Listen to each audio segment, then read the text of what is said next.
আসসালামু আলাইকুম।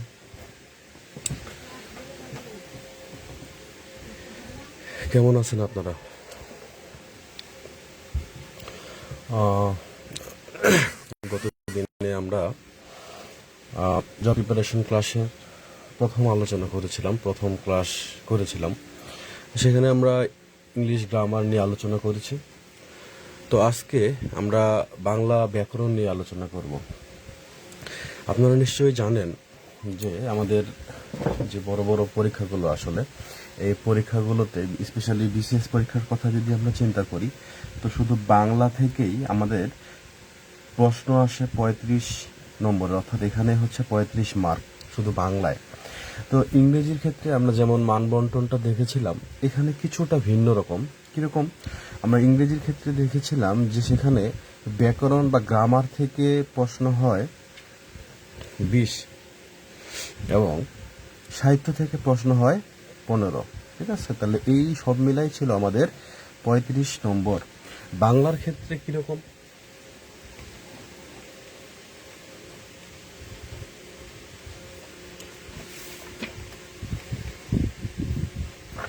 বাংলার ক্ষেত্রে ব্যাকরণ থেকে আমাদের হয় 15, এবং সাহিত্য থেকে হয় 20, এই হলো 35। অর্থাৎ আমরা যদি বাংলা ভাষা, অর্থাৎ বাংলা এবং ইংরেজি, এর মধ্যে 4টা বিষয় এমনিতেই চলে আসে। একটা হলো বাংলা ব্যাকরণ, বাংলা সাহিত্য, ইংরেজি গ্রামার, এন্ড হচ্ছে ইংলিশ লিটারেচার। অর্থাৎ বাংলা ইংরেজি যদি ভালো মতো আমরা কভার করতে পারি, তাহলে এখানে কিন্তু 70 নম্বর আমরা পেয়ে যাচ্ছি। এখন আমাদের টার্গেটটা আসলে কিরকম হওয়া উচিত? ধরেন বিসিএস এর কথাই যদি চিন্তা করি, তাহলে সেখানে কি 70-এর মধ্যে 70 পাওয়া সম্ভব? আদৌ কি সম্ভব? সম্ভব না। আপনি যদি এই 70ই টার্গেট করেন, দেখবেন যে এখান থেকে 70ই পাবেন, বিষয়টা এরকম কখনোই না। এবং আপনাকে এখানে 70 পাইতে হবে, এরকমও বিষয়টা না। তাহলে বিষয়টা কিরকম? বিষয়টা হচ্ছে এখানে 70-এর মধ্যে মিনিমাম আপনি খুব ভালো একটা যদি প্রিপারেশন নেন, দেখা যাবে এই 70-এর মধ্যে এখানে আপনি নম্বর পাইতে পারেন 60+, যদি ভালো মতো করেন। সহজ একটা হচ্ছে যে করি, আমরা হিসেব করি, যেহেতু এই হিসাবে চলে আসলাম। দেখেন, তো এখানে হচ্ছে আমাদের 70 মার্ক। তো 70-এর মধ্যে আসলে 70 পাওয়া বাস্তবে, বাস্তবসম্মতভাবে এটা সাধারণত সম্ভব হয় না। ধরেন 60 পাইলেন আপনি 70-এর মধ্যে। আরো অন্য সাবজেক্টের কথা চিন্তা করেন, আর কি আছে? ম্যাথমেটিক্স আছে। ম্যাথমেটিক্সের টোটাল নম্বর কত? আমরা যারা জানি আমরা কমেন্ট করব। আমি কমেন্ট দেখতেছি, কিন্তু আমি কমেন্ট দেখতেছি। আজকে শুক্রবার, পবিত্র একটা দিন। তো যারা আসলে পড়তে বসলাম, খুব মনোযোগ দিয়ে ক্লাসটা করব, আমার কথাগুলো শুনবেন এবং সাথে সাথে খাতায় লিখে নেবেন। আশা করছি আপনাদের জন্য খুব ভালো গোছানো একটা নোট করে দিতে পারবো। আমি গুগল মিটে আসি নাই, গুগল মিটে আসলে বেশ কিছু ঝামেলা হচ্ছে। আমি আশা করছি সকল প্রশ্নের উত্তর আমি এখান থেকে দিতে পারবো, সহজে দিতে পারবো, এবং দীর্ঘক্ষণ আলোচনাও করতে পারবো, কোনো অসুবিধা হবে না।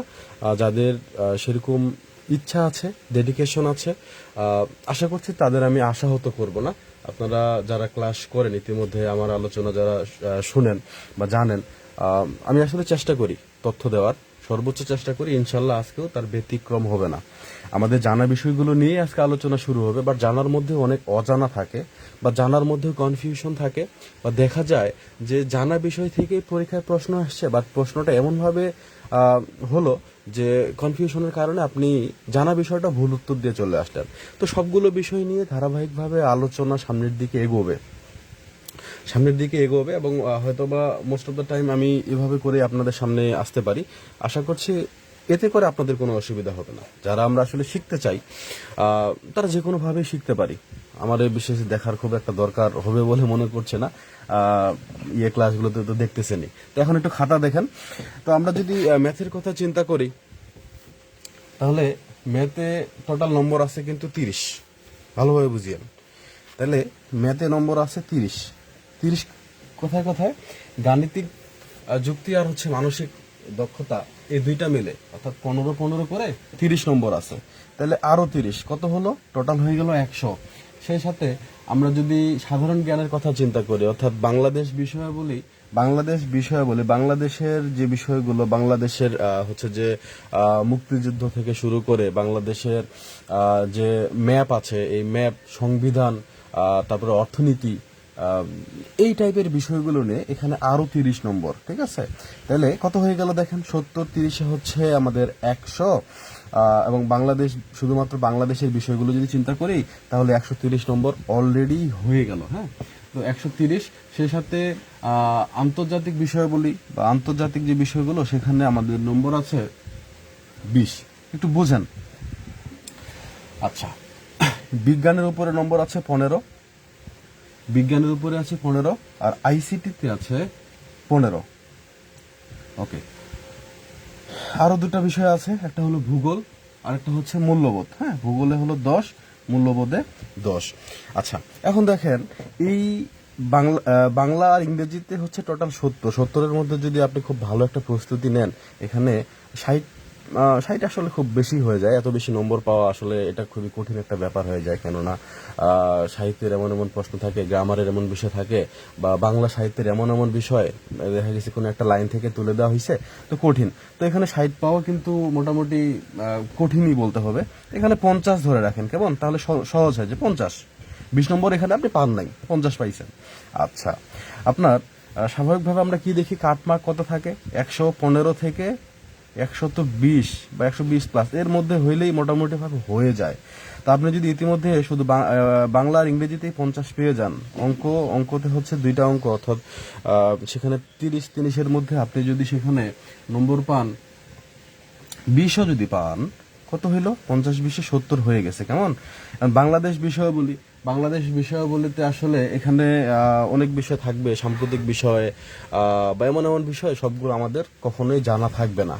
মানে এখানে আপনি দেখা গেছে 30-এ 30 কখনোই পাবেন না, আর যেটা আসলে খুবই কঠিন একটা বিষয়। তো 30-এর মধ্যে এখানে দেখা গেছে আপনি 15 বা 20 পাইতে পারেন, যদি খুব ভালো প্রিপারেশন হয় সেক্ষেত্রে দেখা গেছে যে 17-18 আপনি পাচ্ছেন, এরকম। আচ্ছা, তারপরে আন্তর্জাতিক বিষয়াবলী, এটা আরো বেশি কঠিন। এখানে দেখা গেছে যে 20-এর মধ্যে 10, 8, 10, 12 এরকম পাওয়া পসিবল হয়। তো আমরা একটু বেশি করে ধরে নিলাম 12, তাহলে কত হলো দেখেন 70 আর হচ্ছে এখানে 20, 70 আর 20 কত হয়, 90, আর হচ্ছে 10, অর্থাৎ 100 নম্বর কিন্তু হয়ে গেল।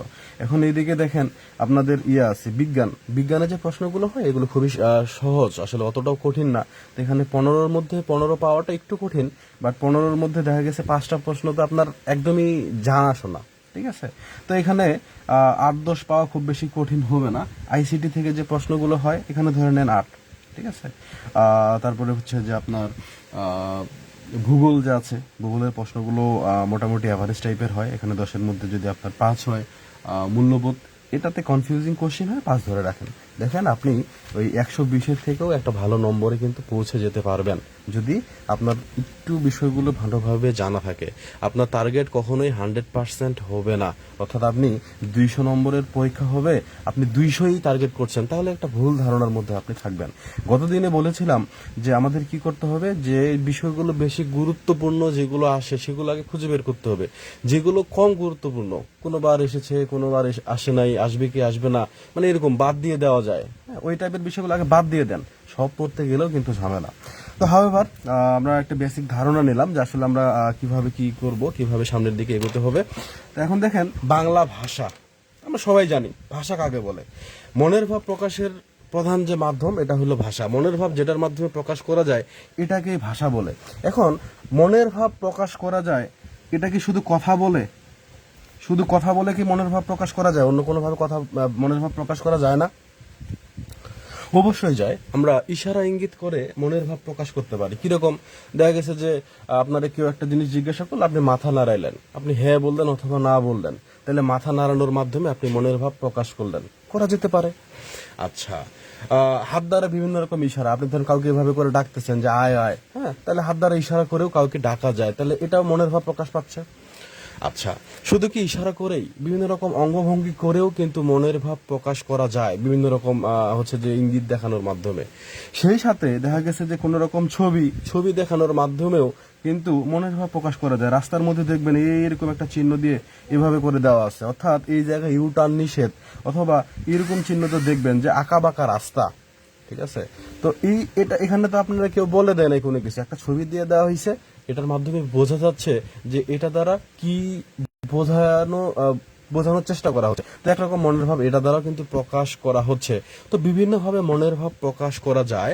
তো বেসিক্যালি আমরা যেটা ভাষা নিয়ে কথা বলবো সেই ভাষাটা হচ্ছে আমরা আমাদের বাকযন্ত্র দ্বারা আমরা এই যে শব্দ উৎপন্ন করতেছি, শব্দ উৎপন্ন করে যে মনের ভাবটা আমরা প্রকাশ করি, এই শব্দ বা এই ভাষা নিয়েই আমরা কিন্তু আলোচনা করব। এবং মজার ব্যাপার হলো আপনাদের শুরুতে এটা জানাই দেই, যেটা হলো আজকে যে আমরা আলোচনাটা করতে আছি, আমি নিশ্চিতভাবে আপনাদের বলতে পারি এই আলোচনা থেকে আপনি আপনার জীবনে যতগুলো পরীক্ষা দিবেন এখান থেকে আপনি প্রশ্ন পাবেন, মানে পাবেন, এটা শতভাগ বা 100% নিশ্চিত বলা যায়। এই জায়গা থেকে আপনি অবশ্যই প্রশ্ন পাবেন। এবং আজকে যে আলোচনাটা করতে আছি আরো বলে রাখি যে এই জায়গা থেকে যে প্রশ্নগুলো পাবেন এটা বেশিরভাগ ক্ষেত্রে আমরা ভুল করে চলে আসি, সহজ বিষয়ে ভুল করে ফেলি, জানি কিন্তু আমরা সবাই, ঠিক আছে? তো এই কনফিউশনগুলো আমরা দূর করব। আশা করছি সবাই খাতা কলম নিয়ে বসেছেন। খাতা কলম নিয়ে বসতে হবে, যেহেতু আমাদের এই ক্লাসগুলো ধারাবাহিকভাবে চলবে, দীর্ঘদিন চলবে। হচ্ছে যে আজকে ক্লাস করলাম, কালকে করলাম না, বা আজকে নোটটা করছি, একটা নোট করি নাই, পরে আপনি আর খুঁজে পাবেন না। আবার হবে কি, দেখা গেছে কিছুদিন যেতে যেতে সবকিছু আপনি ভুলেও যাবেন,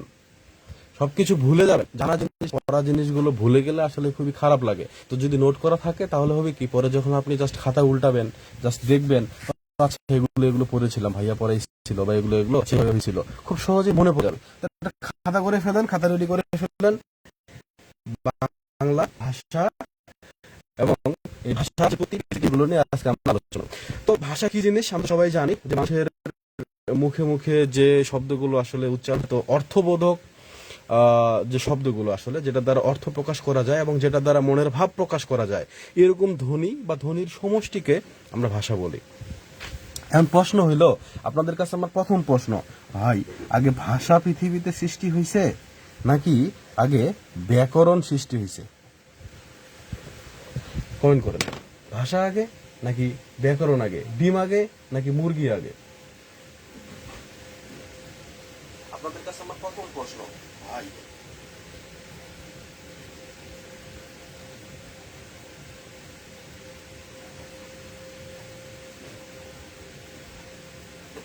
কি আগে ব্যাকরণ সৃষ্টি হয়েছে?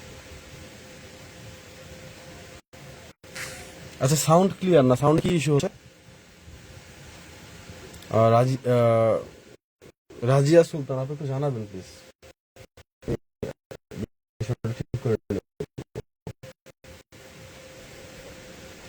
একজন যুক্ত হয়েছে, আপনারা বলেন আমাকে ভাষা আগে নাকি ব্যাকরণ আগে। এর মধ্যে আমি একটু কমেন্ট গুলো পড়ি। আমাদের দুহামণি আপু সালাম জানিয়েছেন, ওয়ালাইকুম আসসালাম। সামিয়া আক্তার, ওয়ালাইকুম আসসালাম। শীতল ভাই সালাম দিয়েছেন। আচ্ছা, কেমন আছেন? হ্যাঁ ভালো আছি, আশা করছি আপনারাও ভালো আছেন।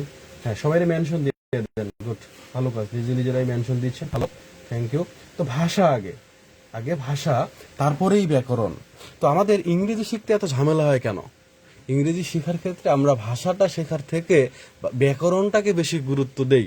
আগে সাবজেক্ট নাকি আগে অবজেক্ট নাকি ভার্ব নাকি, এই বিষয়গুলোই আমরা আগে শিখতে যাই, এবং এই জন্য কিন্তু একটু ঝামেলায় আমাদের পড়তে হয়। বাট বাংলা ভাষা আমরা সহজেই বুঝে গেছি, এখন ভাষা শিখে গেছি, ভাষা শেখার পরে ব্যাকরণটা আমরা শিখতেছি, যাতে করে ভাষাটাকে আমরা আরো সঠিকভাবে ব্যবহার করতে পারি। ভাষায় ব্যবহারগত যে ভুলগুলো আছে এইগুলো যাতে আমরা অ্যাভয়েড করতে পারি, এই জন্য আমরা ব্যাকরণ শিখি। তো ব্যাকরণ খুবই জরুরি, গুরুত্বপূর্ণ একটা বিষয়। আচ্ছা, তো এখন আসেন, আমাদের এই যে বাংলা ভাষা, পরীক্ষায় প্রশ্ন আসে সরাসরি, আমরা যদি চাকরি চিন্তা ভাবনা করে পড়ছি, তো সেই বিষয়গুলো আগে মাথায় রাখতে হবে। তো প্রথম এই জায়গা থেকে ভাষা সম্পর্কে প্রথম যে প্রশ্নগুলো আসে, যে ভাষার মূল উপাদান কি? আপনারা যারা জানেন ঝটপট কমেন্ট করে ফেলবেন। হ্যাঁ, ভাষার মূল উপাদান,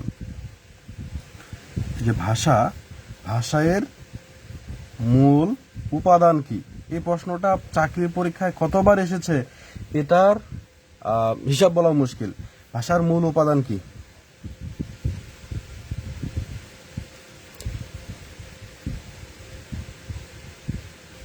ভাষার মূল উপাদান হচ্ছে শব্দ নাকি ধ্বনি নাকি বর্ণ নাকি বাক্য নাকি অন্য কিছু? একদম নোট করে ফেলবেন। এই জায়গাগুলো কনফিউজিং, আমি সেখানেই শুরুতেই চলে গেলাম। বিস্তারিত বিষয়গুলো ধীরে ধীরে আসবে, আমি প্রত্যেকটা বিষয় ভেঙে ভেঙে বিস্তারিত আলোচনা করব। আবারও জানাই রাখি, আমাদের এই দীর্ঘ পথ চলায় আমি শর্টকাট বিষয়গুলো অ্যাভয়েড করে যাব। শর্টকাটের পাল্লায় পড়লে আসলে জীবনে অনেক বেশি পিছিয়ে পড়তে হয়। শর্টকাট দিয়ে কিছু হয় না। একটা জিনিস জানবো, বিস্তারিতভাবেই জানবো। একটা জিনিস, 5টা জিনিস জানা থেকে আমি 4টা জিনিস জানবো, কিন্তু বিস্তারিতভাবে জানবো। 5টা জিনিস জানলাম কিন্তু বিস্তারিত ধারণা থাকলো না, তাহলে কিন্তু হইলো না। হ্যাঁ, তো আমরা এইভাবে করেই চিন্তা করব। তো ভাষার মূল উপাদান, কেউ বলছে ওয়ার্ডস, কেউ বলেছে ধ্বনি, ধ্বনি বানান ভুল। হ্যাঁ, তো মূল উপাদান হচ্ছে ধ্বনি। ভাষার মূল উপাদান ধ্বনি, একদমই মুখস্থ করে ফেলতে হবে সাথে সাথেই, পরে পড়তে বসবে এরকম চিন্তা ভাবনা না, খাতায় নোট করে ফেলেন, এখনই কনফিউশন গুলো শুরু হবে। ভাষার মূল উপকরণ হইছে শব্দ। নির্মল রয়, আচ্ছা সেদিকে আমরা যাচ্ছি। মূল উপকরণ শব্দ, ভাষার মূল উপকরণ কিন্তু শব্দ নয়। হ্যাঁ, ভাষার মূল উপকরণ কিন্তু শব্দ নয়, ভুল বলা যাবে না। আচ্ছা, তো ভাষার মূল উপাদান হচ্ছে ধ্বনি। ভাষার ক্ষুদ্রতম একক কি?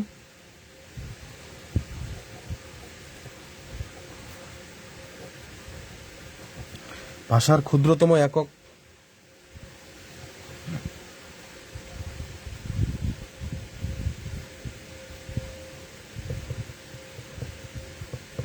আচ্ছা কেউ বলছে শব্দ, কেউ বলছে ধ্বনি।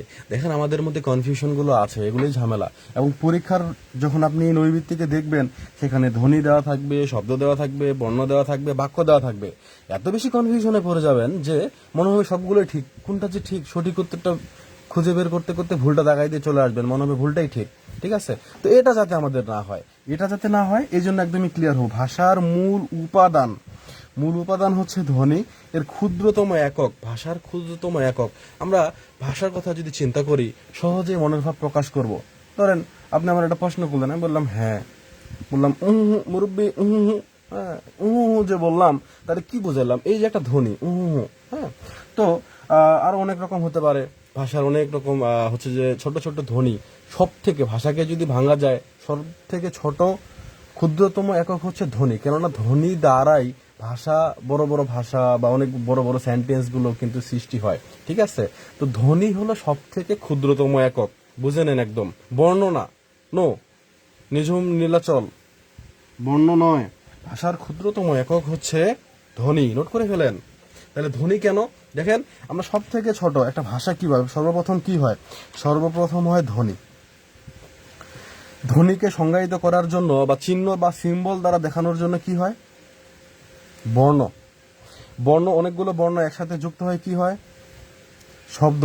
অনেকগুলো শব্দ একসাথে যুক্ত হয় কি হয়? বাক্য। বাক্যর পরবর্তী বিষয় হলো অর্থ। ঠিক আছে, হাউএভার, তো সব থেকে ছোট এটা হচ্ছে ধ্বনি, তাহলে আর এরপরে যেন না ভুল হয়, ভাষার ক্ষুদ্রতম একক এটা হচ্ছে ধ্বনি। আচ্ছা ভালো কথা, এবার বলেন তো, ভাষার স্বর বলা হয় কাকে? ভাষার স্বর, ভাষার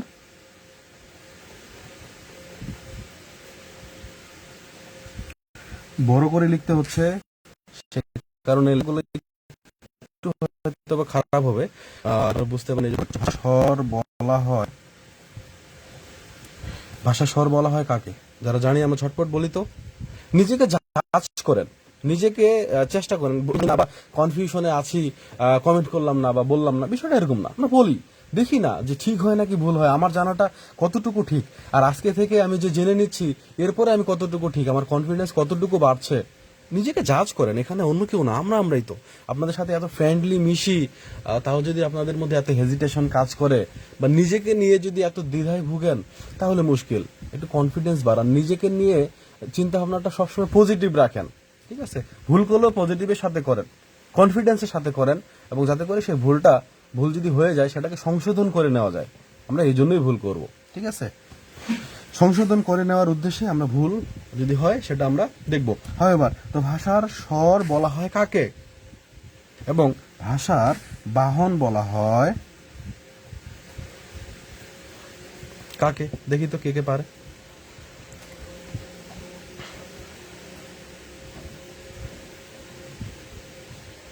নির্মল রয় বলেছে বর্ণ। না, বর্ণ না।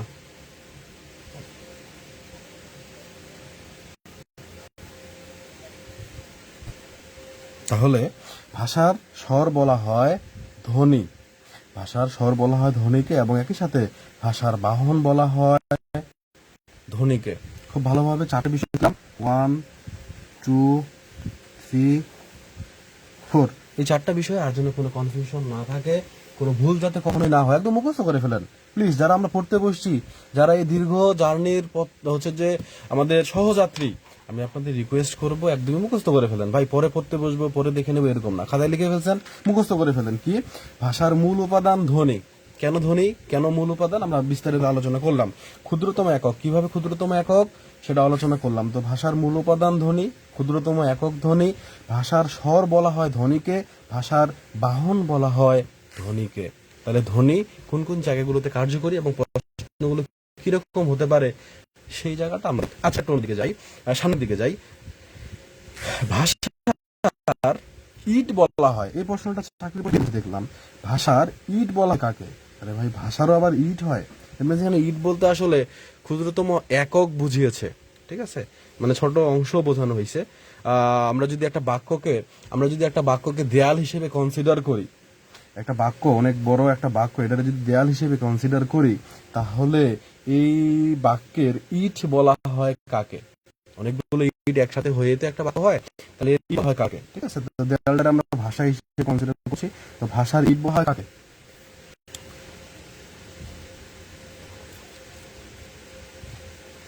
ভাষার ইট বলা হয়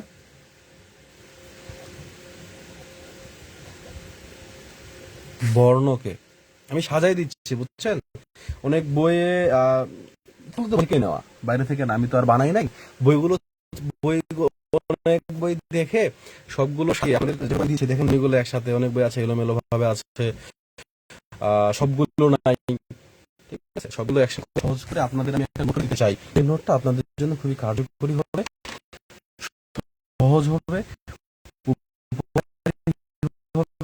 পরবর্তীতে হয়ে যাবে, শান্তি। এবারে ফোন দিয়ে বলবেনও না, আমি জানি, বাট যদি আপনার এতটুকু উপকার হয় সেটাই হচ্ছে আমার বড় প্রাপ্তি হবে। হয়, তো ভাষার ইট বলা হয় বর্ণকে। এখন আসেন কনফিউজিং নাম্বার 1, কনফিউশন শুরু। ভাষার মূল উপাদান ছিল ধ্বনি। এখন যদি বলা হয় মুখ্য উপাদান,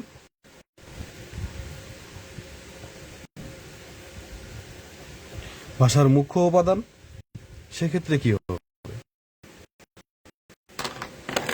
ভাষার মুখ্য কথা নাকি আটকাই দিছে, আমি তো ঠিকই শুনতেছি।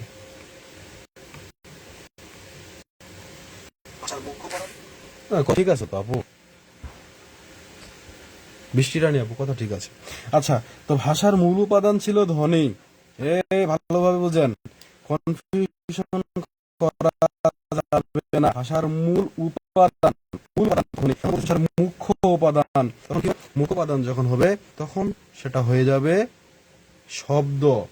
তাহলে ভাষার মূল উপাদান হচ্ছে ধ্বনি, এবং মুখ্য কথা যখন বলা হবে তখন হয়ে যাবে শব্দ। তাহলে কনফিউশন দূর করে নেন, মূল উপাদান যখন তখন হবে ধ্বনি, মুখ্য উপাদান যখন তখন হয়ে যাবে শব্দ। মাঝে মাঝে কথা আটকাচ্ছে। আচ্ছা, তাহলে নেটওয়ার্ক ইস্যু হয়তো বা, আশা করছি তাও বোঝা যাবে। আমি তো এখানে দেখতেছি যে তেমন কিছু ইস্যু পাচ্ছে না, অথবা আপনাদের নেটওয়ার্ক ইস্যু হতে পারে, অথবা আমার। যা হোক, কথা বোঝা গেলে হলো। যদি কিছু না বোঝা যায় আমার জিজ্ঞেস করবেন, আমি দেখতেছি কিন্তু কমেন্টগুলো। আপনারা আপনাদের বন্ধু বান্ধবীদের কিন্তু মেনশন করে দিতে পারেন, যাদের আপনারা ভালো চান। আপনাদের দেখা গেছে যে খালাতো ভাই, মামাতো ভাই, ফুফাতো ভাই অনেকে থাকতে পারে, যাদের আপনারা ভালো চান সে চাকরিটা পাক। আমি চেষ্টা করবো সেভাবে করে আলোচনা করে দেওয়ার। যদিও আমারও চাকরি হয় নাই, আমি চাকরি পরীক্ষা দেওয়ার খুব একটা সুযোগও পাই নাই, পরীক্ষায় তো হচ্ছে না, যেগুলো হচ্ছে সেগুলোতে যাওয়া হচ্ছে না। যাক, সবারই এক একটা ইয়ে থাকে, পছন্দের ব্যাপার স্যাপার থাকে, সেটা ভিন্ন বিষয়।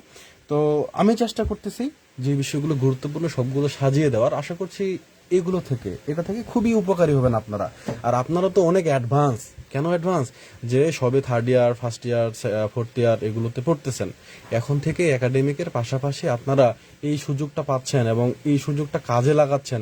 এই সিরিয়াসনেস যদি ধরে রাখতে পারেন, অবাক করা, মানে অদ্ভুত রকমের সাফল্য পাবেন, জাস্ট কল্পনা করতে পারবেন না। হ্যাঁ, খুবই চমৎকার একটা বিষয় কিন্তু হবে। খুবই অ্যাডভান্স, আপনারা খুবই ভালো। আপনারা নিজেদেরকে নিয়ে অনেক বেশি সিরিয়াস, যেটা সব থেকে ভালো একটা ব্যাপার।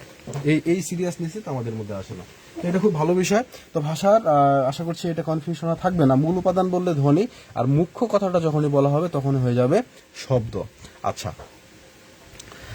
ভাষার মূল উপকরণের কথা যদি বলা হয়, মূল উপকরণ ভাষার মূল উপকরণের কথা যদি বলা হয় তখন হবে বাক্য। উপকরণের কথা যখন আমরা বলছি তখন হয়ে গেল বাক্য। বৃহত্তম এককের কথা যদি বলি, আমরা ক্ষুদ্রতম এককের কথা বলেছি, যদি বৃহত্তম এককের কথা বলি, এটা বলেন তো, এটা আপনাদের পারার কথা। ভাষার বৃহত্তম একক, এটা আপনাদের পারতেই হবে। ভাষার ছাদ বলা হয়,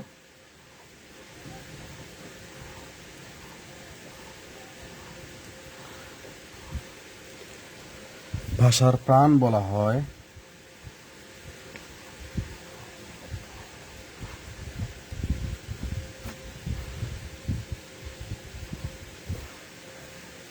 ভাষার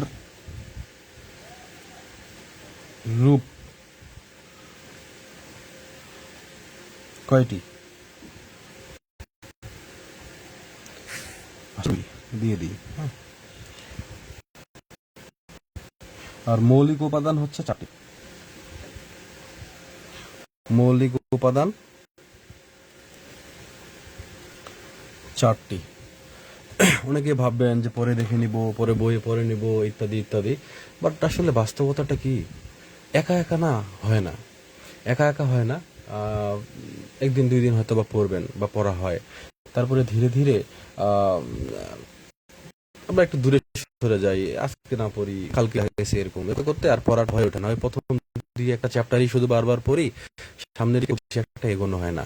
তো আমি আশা করছি আমাদের এইভাবে সবাই যদি একসাথে এই যে গল্প করতে করতে আড্ডা দিতে, আপনাদের দূর হচ্ছে, কথা বলতেছি একটা আড্ডার মতো বিষয়। কিন্তু তো এভাবে ভাবে আদান প্রদানের পাশাপাশি আমরা যদি প্রতিদিন একটু করে বসি, প্রত্যেকটা থেকে যাবে, তাহলে তো খুব তাড়াতাড়ি শেষ হয়ে যাবে।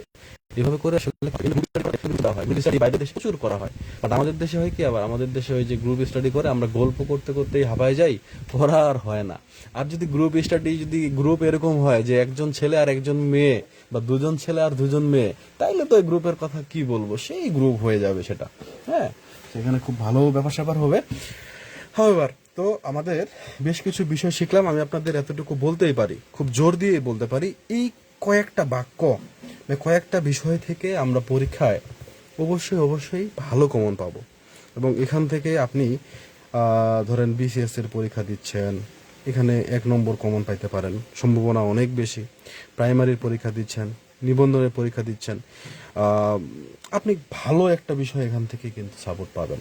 আপনাদের আরও একটা বিষয় আমি জানায় রাখতে চাই, আপনাদের নিবন্ধনের সার্কুলারটা আসলেই যারা ইংলিশ ডিপার্টমেন্টের, বেসিক্যালি অন্য ডিপার্টমেন্টের জন্য না, যারা ইংলিশ ডিপার্টমেন্টে, তাদের ইংলিশ যে রিটেন যে পরীক্ষা হবে, রিটেনটা বেশি গুরুত্বপূর্ণ। তো এই রিটেনের জন্য কিন্তু ফ্রি ক্লাস নেওয়া হবে, ঠিক আছে? সেখানে প্রশ্নগুলো ধরে ধরে, শুধু প্রশ্ন না, অনেক বিষয় আছে, সেগুলো নিয়ে খুবই বিস্তারিত আলোচনা করে দেওয়া হবে। কেমন? বসা হালদার আপু দেখি হাহারি এক দিল কেন, বুঝলাম না, দেখি কাউরে পচাই দিচ্ছে নাকি? আচ্ছা, মজা করতেছে হয়তো কারোর সাথে। এবার আমাদের এই দুটো বিষয় কিন্তু মাথায় রাখতে হবে। এখান থেকে প্রশ্ন অনেক বেশি হয়। কোনখান থেকে? এই যে ভাষার ছাদ বলা হয়, ভাষার বৃহত্তম একক তো বাক্য। ক্ষুদ্রতম একক যদি আমাদের ধ্বনি হয়, তাহলে বৃহত্তম একক হচ্ছে আমাদের এখানে বাক্য। এবং ভাষার ছাদ বলা হয় বাক্যকে, ভাষার প্রাণও বলা হয় বাক্যকে, ঠিক আছে? তাহলে ভাষার ছাদ বলা হয় বাক্যকে, এবং ভাষার প্রাণ কিন্তু বলা হয় বাক্যকে। তাহলে ভাষার প্রাণ এটাও বাক্য। ভাষার রূপ হলো 2টি, ভাষার মৌলিক উপাদান এটা হলো 4টা। তো এটা একদম মুখস্থ করে ফেলতে হবে, এখানে কনফিউশন যাতে করে কোনোভাবেই না হয়, কনফিউশন যাতে কোনো রকম ভাবেই এই জায়গাটাতে না হয়। আচ্ছা, তো আমাদের এই যে ভাষা, পৃথিবীতে কি শুধু বাংলা ভাষাই আছে? না, অনেক ভাষা আছে। আমাদের পাশের দেশের ভাষা, ইন্ডিয়ার কথা যদি বলি বা ভারতের কথা যদি বলি, এখানে এই দেশের ভাষা অনেকগুলো। সেখানে বাংলা ভাষায় মানুষ কথা বলে, হিন্দিতে কথা বলে, তামিল ভাষায় কথা বলে, তেলুগু ভাষায় কথা বলে, ইত্যাদি ইত্যাদি। ওদের ভাষার শেষ নাই। কারণ খুব স্বাভাবিকভাবেই দেশটা অনেক বড়। একটা বাংলাদেশের সাথে তুলনা করলে বাংলাদেশের থেকে অনেক গুণ, কয়েক গুণ বড় ভারত, ঠিক আছে? তো ওদের এক একটা প্রদেশের ভাষা এক এক রকম। তো ইন্ডিয়াতে অনেকগুলো ভাষা। শুধু কি ইন্ডিয়া, চীনের কথা চিন্তা করেন, সেখানেও। তারপরে পাকিস্তান। তো এই যে এক এক দেশের এক এক ভাষা। আবার বড় দেশগুলোতে একটা দেশে অনেক রকম ভাষা। আরে ভাই, বড় দেশের কথা বাদ দেন, বাংলাদেশের কথাই চিন্তা করেন না। বাংলাদেশে আমাদের ঢাকায় মানুষ যেভাবে কথা বলে, উত্তরবঙ্গের মানুষ সেভাবে কথা বলে না। আবার দক্ষিণবঙ্গের মানুষের কথা আলাদা রকম। আবার আপনার অঞ্চলের কথাই যদি চিন্তা করেন, আপনার থেকে 10 গ্রাম পরে মানুষের ভাষা কথা বলার স্টাইলটা একটু অন্যরকম, ঠিক আছে? তো এই যে ভাষা, আমাদের ব্যবহারের দিক থেকে যদি চিন্তা করি, সব থেকে বেশি ব্যবহৃত হয় পৃথিবীতে ইংলিশ বা ইংরেজি, তারপরে হচ্ছে মান্দারিন বা চাইনিজ বা চীন যেটা, তারপর হচ্ছে এখানে হিন্দি ব্যবহৃত হয়, স্প্যানিশ, ফরাসি, আরবি, বাংলা, ঠিক আছে, ব্যবহারের উপর ভিত্তি করে। আর যদি মাতৃভাষার দিক থেকে চিন্তা করেন, তাহলে সব থেকে বেশি ব্যবহৃত হয় মান্দারিন ভাষা বা চাইনিজ ভাষা। মাতৃভাষার দিক থেকে যদি চিন্তা করেন, সব থেকে বেশি ব্যবহৃত হয় মান্দারিন বা চাইনিজ ভাষা, স্প্যানিশ ভাষা, তারপরে হচ্ছে ইংরেজি ভাষা। 6 নম্বরে আছে বাংলা ভাষা মাতৃভাষার দিক থেকে। হ্যাঁ, মাতৃভাষার দিক থেকে চিন্তা করলে বাংলা ভাষার অবস্থান হচ্ছে 6 নম্বরে। মনে রাখতে হবে, এই যে ভাষা, এখান থেকে বেশ কিছু প্রশ্ন হয়। ভাষার কিছু বৈশিষ্ট্য আছে এখান থেকে, যে আমাদের এই যে ভাষার বেশ কিছু বৈশিষ্ট্য আছে। কিরকম? ভাষা হচ্ছে একটা সামাজিক ঘটনা। যারা লিঙ্গুইস্টিক্স পড়েছেন তাদের আমি পড়িয়েছিলাম যে ল্যাঙ্গুয়েজের যে বৈশিষ্ট্য, এটা হচ্ছে কি সোশ্যাল ফিনোমেনন, সামাজিক ঘটনা। ভাষার আরো একটা বৈশিষ্ট্য হচ্ছে যে পরিবর্তনশীল। ভাষা পরিবর্তন হয়ে যায়, সময়ের সাথে সাথে ভাষা পরিবর্তন হয়ে যায়। অভিযোজন খাটানো বা হচ্ছে যে অ্যাডাপ্ট করে নেওয়া, নিজেকে মানায় নেওয়া, এটা ভাষার একটা গুরুত্বপূর্ণ বৈশিষ্ট্য। যে ওয়ার্ডগুলো হচ্ছে যে মানুষজন মেনে নিয়েছে বা মানুষের সাথে লেগে থেকেছে, সেই ওয়ার্ডগুলো আছে। কিছু কিছু ওয়ার্ড হারাই গেছে সময়ের সাথে সাথে। চর্যাপদের কথা চিন্তা করেন, চর্যাপদ যেভাবে ছিল সেভাবে সেই ভাষাগুলো আমরা এখন বুঝি না, ওই ভাষাগুলো হারাই গেছে, বাট ওটা কিন্তু বাংলা ভাষা ছিল। এবার তো ভাষার একটা বৈশিষ্ট্য হচ্ছে পরিবর্তনশীলতা। তো ভাষার যে এই পরিবর্তন হয়, এই পরিবর্তনটা আসলে কিসের ভিত্তিতে হয়? ভাষার পরিবর্তনটা হতে পারে দেশ,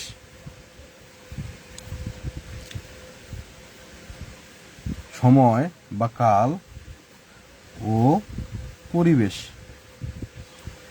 তাহলে দেশ, কাল ও পরিবেশ ভেদে ভাষা পরিবর্তন হয়। আমাদের দেশের ভাষা যেরকম অন্য দেশের ভাষাগুলো সেরকম না। আমাদের দেশের বাংলা যেরকম, ইন্ডিয়া বা কলকাতা বা পশ্চিমবঙ্গ যেটাকে বলা হয়, সেই দিকের ভাষার কথা বলাটা কিন্তু একরকম না। বাংলা সেটাও, বাট কথা বলার মধ্যে একটা আলাদা রকম টোন আপনারা পাবেন।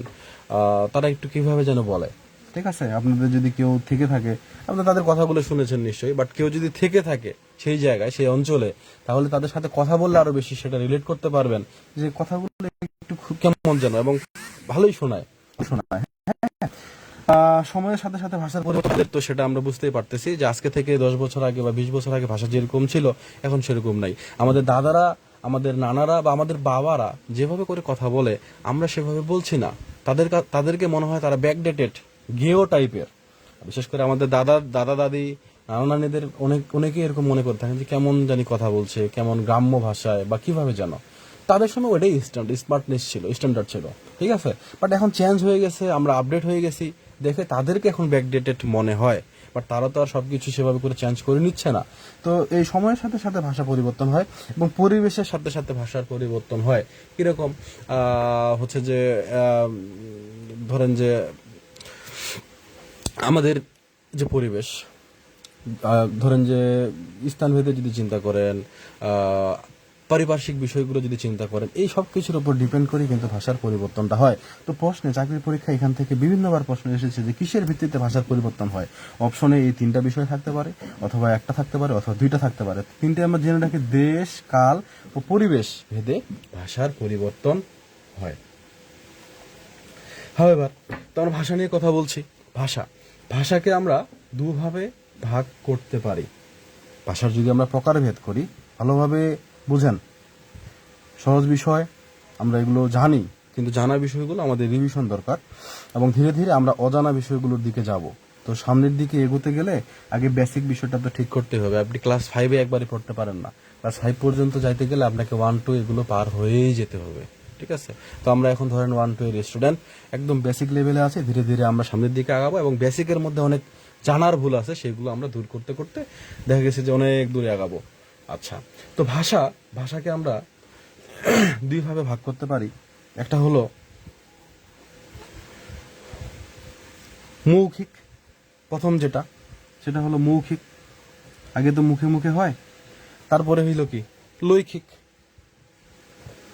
ভাষাকে বলতে বলতে সেটাকে সিম্বল দ্বারা প্রকাশ করার জন্য পরে লিখিত রূপটা এসেছে।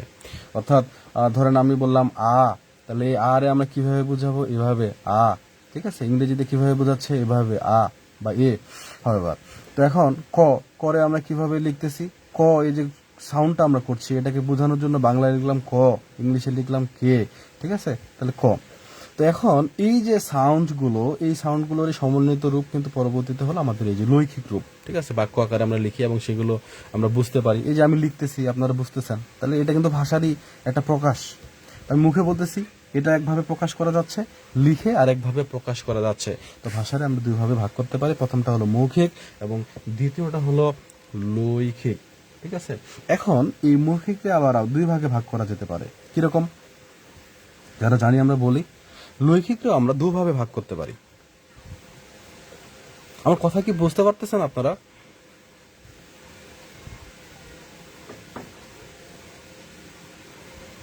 জানান তো।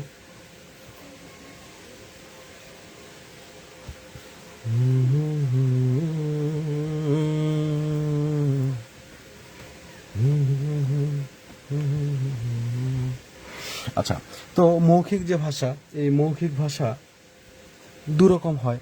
একটা হচ্ছে চলিত, আর একটা হচ্ছে আঞ্চলিক। চলিত এবং আঞ্চলিক, আমরা নর্মালি যে কথা বলি এটা হচ্ছে চলিত। চলিত ভাষা আবার স্ট্যান্ডার্ড ফর্ম হয়। চলিত ভাষা আবার স্ট্যান্ডার্ড ফর্ম হয়। প্রথম কথা হলো চলিত ভাষার প্রথম বিষয় যেটা, সেটা হলো আঞ্চলিক। আমরা যে ভাষায় কথা বলি, মনের ভাব প্রকাশ করি, যেটা চলতেছে, চলিত ভাষা। তো চলিত ভাষার প্রথম বিষয়টা হলো কিন্তু আঞ্চলিক। এক এক অঞ্চলের ভাষা এক এক রকম, ওই অঞ্চলে ওই ভাষাটাই চলে। খুব ভালোভাবে বুঝান, ঠিক আছে? তো এই এটা দুই ভাগে হয়। মৌখিক ভাষাটা একটা আঞ্চলিক, একটা হচ্ছে চলিত। এখন চলিতটা আলাদা কিভাবে হলো? এই আঞ্চলিকতা থেকে থেকেই কিন্তু চলিত ভাষাটার উৎপত্তি হয়। কিন্তু চলিতটা দেখেন, আমার অঞ্চলের ভাষা আমি যদি গ্রামের মতো করে বলি, তাহলে বলতে হবে, তাহলে মোক কইবা হবে যে মুই তোমাকে জেলা বিষয়ে কথা কহছু, জেলা শিখাচু। নতুন কিছু না হয়, এলা তোমরা আগে থেকেই জানেন, ঠিক আছে? এটা হলো আমার অঞ্চলের গ্রামের ভাষা আমি যদি বলি।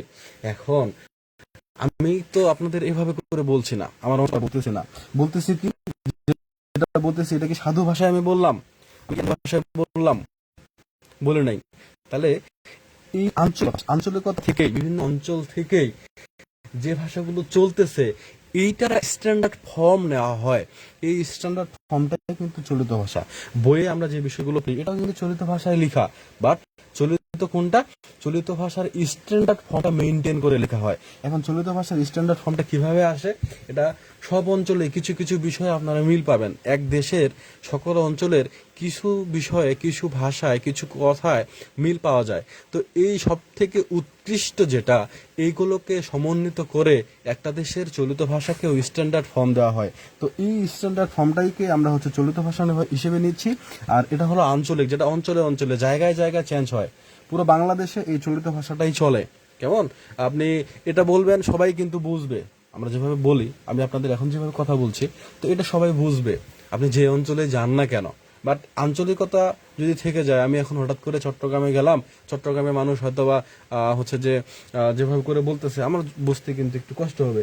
সিলেটে গিয়ে আমি চাইলাম কম্বল, আমার এদিকে কম্বল। এখন সিলেটে যায় যদি চাই কম্বল, তাহলে মুশকিল হয়ে যাবে না? যদি চাওয়া হয় পুরি, আমাদের এদিকে রেস্টুরেন্টে যে পরোটা খায়, এই পরোটারে বলা হয় পুরি। ওইদিকে যায় যদি চাওয়া হয়, চিটাগাংয়ের দিকে, সিলেটের দিকে যায় যদি বলা হয় আমার একটা পুরি দেন ভাই, আমার কি কেউ আস্ত রাখবে নাকি পিটাই একদম শেষ করে ফেলাবে? বলেন তো, ধরে বান্ধে রাখবে? তাহলে কম্বল বলতে কি বোঝানো হয়? কম্বল বলতে পশ্চাৎ দেশ, হিপ, আয় হায় খাইছে রে, কি কয় ভাইয়া। তো কম্বল আমাদের এদিকে আমরা কম্বলই সম্বল, শীতের দিনে কম্বল ছাড়া ঘুমানোই যায় না, কিন্তু ওইদিকে কম্বল মানে বোঝেন অবস্থা, তাহলে মুশকিল। হ্যাঁ, আঞ্চলিকতা কিন্তু মুশকিল। আবার পুরি, পুরি আমাদের ক্ষুধা লাগলে আমরা পুরি খাই। আপনি ওই অঞ্চলে যাই বলেন যদি আমি একটা পুরি খাবো, পুরি মানে কিন্তু এদিকে পুরি না রে ভাই, ওইদিকে পুরি মানে কিন্তু অন্য কিছু, বুঝতে পারছেন? তো আপনারা জানেন নিশ্চয়ই, আমি এর আগে হয়তো এটা বলেছিলাম পুরি। তো পুরি মানে সেদিকে কিন্তু মেয়ে মানুষকে বোঝায়। আপনি যদি যায় কন যে আমার একটা পুরি দেন, বাইরে ভাই কি অবস্থাটা হবে জাস্ট চিন্তা করেন। তো এই হলো অবস্থা। তো এখন এই এই সবকিছুর স্ট্যান্ডার্ড ফর্মটাকে না হচ্ছে চলিত। এখন আমি যেটা বলছি বা আমরা যেভাবে করে বলছি, যেভাবে কথা বলি সাধারণত, এটাই হলো চলিত, এবং বইয়েও কিন্তু চলিত ভাষাই ব্যবহার করা হয়। তো এই যে আঞ্চলিক ভাষা, আঞ্চলিক ভাষা যেটা, এটার ইংলিশে বলা হয় ডায়ালেক্ট। আপনারা জানেন নিশ্চয়ই ডায়ালেক্ট। তো এই ডায়ালেক্ট আপনাদের জানিয়ে রেখে আমি, এটা কিন্তু 13 থেকে 17 কিলোমিটার পর পর পরিবর্তন হয়। আমি এর আগেও এই বিষয়ে হয়তো বলেছিলাম, আপনাদের জানিয়েছিলাম 13 থেকে 17 কিলোমিটার পর পর চেঞ্জ হয়ে যায়। অর্থাৎ আপনি আপনার বাসা থেকে 17 কিলোমিটার বা 13 কিলোমিটার দূরে যাবেন, দেখবেন যে তাদের কথা বলার মধ্যে কিছু কিছু ওয়ার্ডের মধ্যে বেশ কিছু পার্থক্য লক্ষ্য করতেছেন। যেমন আমাদের এদিকে একটা জায়গা আছে নাম বালিয়াডাঙ্গি। ওই অঞ্চলে মানুষের কথাগুলো খুবই সুন্দর। যদি আপনাদের যদি আমি বলি যে ভাত খাইছিস রে বা ভাত খাইছিস, ওরা এরকম বলবো না ভাত খাই রে, কে যাই, এভাবে বলবে কোথায় যাচ্ছিস, আমার কেমন যেন লাগছে। বালিয়াডাঙ্গি লোক পাইলে আমি একটু দাদার কথা শোনার চেষ্টা করি, ভালো লাগে আমার। যখন ওই ম্যাচে থাকতাম শুনতাম বালিয়াডাঙ্গির বেশ কিছু ছিল। সেরকম হচ্ছে রংপুর অঞ্চলের মানুষজনের কথাগুলো কিন্তু ভালোই শোনা যায়, তারা টেনে টেনে কথা বলে। বাড়ির শাখাই আসিছে, শাখাই মানে কি আমি বুঝি না, শাখাই মানে মেহমান আত্মীয় স্বজন, বুঝছেন? তো আপনারা অনেক অঞ্চলেরই আছেন, রিলেট করতে পারবেন। তো এই হলো আঞ্চলিকতা, জেনে রাখেন এটা হলো 13 থেকে 17 কিলোমিটার পর পর পরিবর্তন হয়। এই আমার কথা কি বোঝা যাচ্ছে? আপনাদের জন্য হেল্পফুল হচ্ছে আসলে, নাকি আমি শুধুই বক বক করতেছি? জানান তো, শুনি আগে। যদি আসলেই হেল্পফুল হয়, আপনাদের ভালো লাগে, তাহলে সামনে আগাই। যদি না লাগে তাহলে আসলে তাহলে অফ দিয়ে দেবো, আমি অন্য কাজ করব। শুনি আমি এ পর্যায়ে।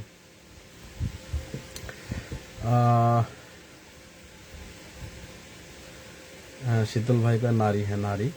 লতা রায় বলছে আপনার কথা শুনতেও ভালো লাগে আমাদের ভাইয়া, আমার কথা শুনতে ভালো লাগে, থ্যাংক ইউ। আরে পাওয়া গেছে একজন, নির্মল রয় ভাই, ওই রানী সংকেলের, এই সর্বনাশ, রানী সংকেলের ভাইয়া আছে আমাদের সাথে। দেখা করেন আপনি আমার সাথে। রানী সংকেল আর পীরগঞ্জ তো খুব দূরে না, দেখা করেন পীরগঞ্জে আসলে ফোন দিয়েন, সমস্যা নাই তো, যে আমি থাকি দেখা হবে। লতা বলছে আমরা আপনাদের ভাষাকে বলি পশ্চিমা ভাষা। হ্যাঁ, এদিকের ভাষাকে পশ্চিমা ভাষা অনেকেই বলে। লতা আপু বলছে ক্লিয়ার বুঝতে পারছি, বাকিরা কেউ কিছু বলে না। যদি না বুঝতে পারেন জানান, তাও জানান, পজিটিভ নেগেটিভ মিলাই তো সবকিছু, একটু জানান। গার্লফ্রেন্ড বয়ফ্রেন্ডে মেসেজ দিতে বললে মেসেজ দিয়া পুরো একদম ইনবক্স ভর্তি করে ফেলান, আর একটা কমেন্ট লিখতে বললে আপনাদের হাতে আর আঙ্গুলের আর শক্তি থাকে না। দুঃখজনক, লজ্জাজনক, কষ্টজনক, হতাশাজনক। এর থেকে হতাশাজনক কি আর হতে পারে বলেন? আর কতগুলো ওয়ার্ড বলবো? আচ্ছা, আচ্ছা, জান্নাতুল ফেরদৌস আপু কয় মাঝে মাঝে কথা আটকাচ্ছে। আচ্ছা, সরি সেটার জন্য, আগামী দিনে ফিক্স করে নেওয়ার চেষ্টা করা হবে। বুঝতেছি, অনেক হেল্পফুল হচ্ছে। লিজা আপু বলতেছে লদা আপু ক্লিয়ার বুঝতে পারছি, বুঝতেছি হেল্পিং। রোদেলা হিসাবে আপনি মানে মজা, আর কি বলেন, আমি কি জোকার? না না, সরি। আমি আসলে চাই একটু আপনাদের সাথে, আপনাদের আসলে খুব আপন মনে হয়, সত্যি কথা যদি বলি খুবই আপন মনে হয়। ক্লাসে দেখেন না, আমি যখনই আমার যদি মনও খারাপ থাকে, হতেই পারে কখনো মন খারাপ বা কোনো একটা টেনশনে আছি, তা আমি যদি ক্লাসে চলে আসি, আমার সবকিছু আমি ভুলে যাই, সত্যি কথা বলতেছি আপনাদের। তখন আমি মনে হয় যেন অন্য একটা জায়গায় আছি, অন্য একটা পরিবেশে আছি, সবকিছু ভুলে যাই, আমার মন থেকে শুরু করে সবকিছু ভালো হয়ে যায়। আপনাদের এই জন্য আমার এত ভালো লাগে, আর আপনারা যখন রেসপন্স করেন তখন আমার কাছে সব থেকে বেশি ভালো লাগে। তো এই জন্য দেখেন, গতকালকে ক্লাস নিছি, সব মিলে মনে হয় 5 ঘন্টারও বেশি, ভর্তি ইয়ারদের পরীক্ষা। সকালবেলা একটা টপিক 10টা থেকে মনে হয় 12:30 বা আরো বেশি বেজে গেছিল, আবার 3:30টায় শুরু করছি, 6টার একটু আগে আগে উঠছি। রাতেও ক্লাস করতে চাইছে তারা, আমি কই ভাই আর আজকে না, আমার ছুটি দেন, আমি একটু নিজের দিকে তাকাই। এবার আজকেও মনে হয় 3টা ক্লাস নিতে লাগবে, পাবলিক ডিমান্ড, কি করার। আচ্ছা, অন্তরা বলেছেন very helpful presentation, thank you. আচ্ছা তাহলে আমরা যাই, সামনে যাই, সময় নষ্ট না করি। আমরা মাঝে মধ্যে গল্প করবো, কেমন? আপনারা যেমন সুন্দর সুন্দর কথা বলতেছেন, মজা করতেছেন, ভালো লাগে। আমরা ক্লাসে কথা বলবো, মজা করব, সামনের দিকে আগাবো, তাহলে রিল্যাক্স একটা ফিল হবে, রিল্যাক্স করতে করতে পড়বো, এটা মনে থাকবে বেশি, একঘেয়েমি লাগবে না। আচ্ছা, তো আমাদের মৌখিকের দুইটা বিষয়, একটা হলো চলিত, একটা হলো আঞ্চলিক। আশা করছি এটা ক্লিয়ার, এটা আমরা বুঝতে পারছি, চলিত এবং আঞ্চলিক, ফাইন। দেন আসেন লৈখিক। আমরা যে লিখি, এই লিখার দুইটা ফর্ম, একটা হচ্ছে সাধু, একটা হচ্ছে চলিত। নোট করবেন, সাধু আর চলিত, ভালো কথা। এই সাধু ভাষা প্রথম কে ব্যবহার করেছিলেন, দেখি কে বলতে পারে। আমি বলেছি আপনাদের বিস্তারিত বিস্তারিত তথ্য দিব, বিস্তারিত আলোচনা করব। সাধু চলিত বলেই থেমে যাব না, সাধু আসলো কই থেকে, কে ব্যবহার করলো, চলিত এটারে কে ব্যবহার করা শুরু করলো আনুষ্ঠানিকভাবে।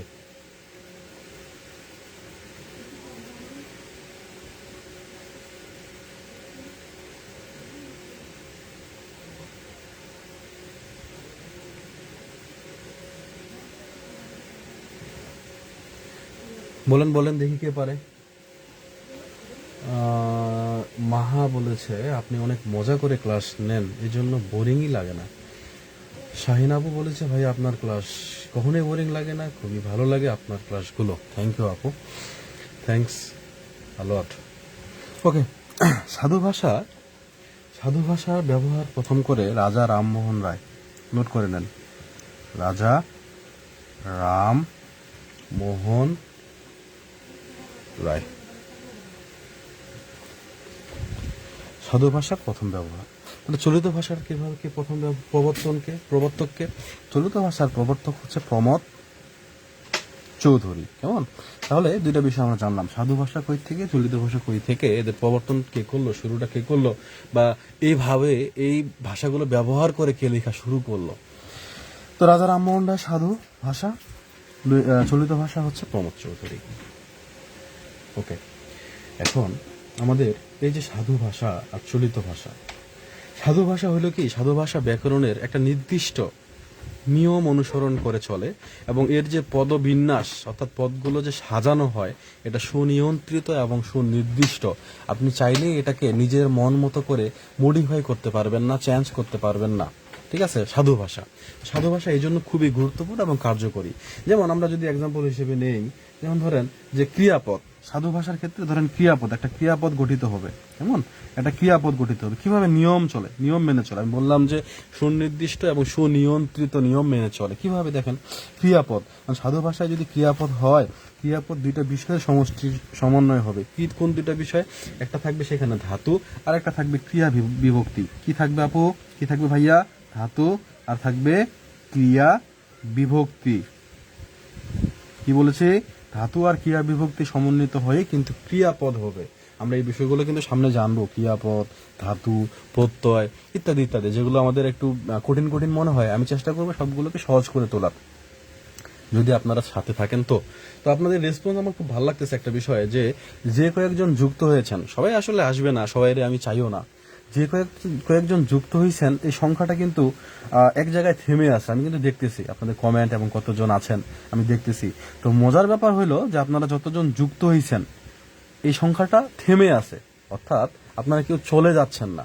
এটাই আমার সব থেকে ভালো লাগার বিষয়, যে আসলে আপনারা এত বেশি আগ্রহী, এত বেশি ইন্টারেস্টেড, যেটা আসলে দরকার।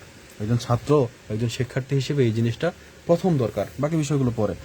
তো ধাতু আর ক্রিয়াপদ, ক্রিয়া বিভক্তি মিলেই কিন্তু ক্রিয়াপদ হয়। কিভাবে এই নিয়মটা মেনে চলে? আমরা যদি বলি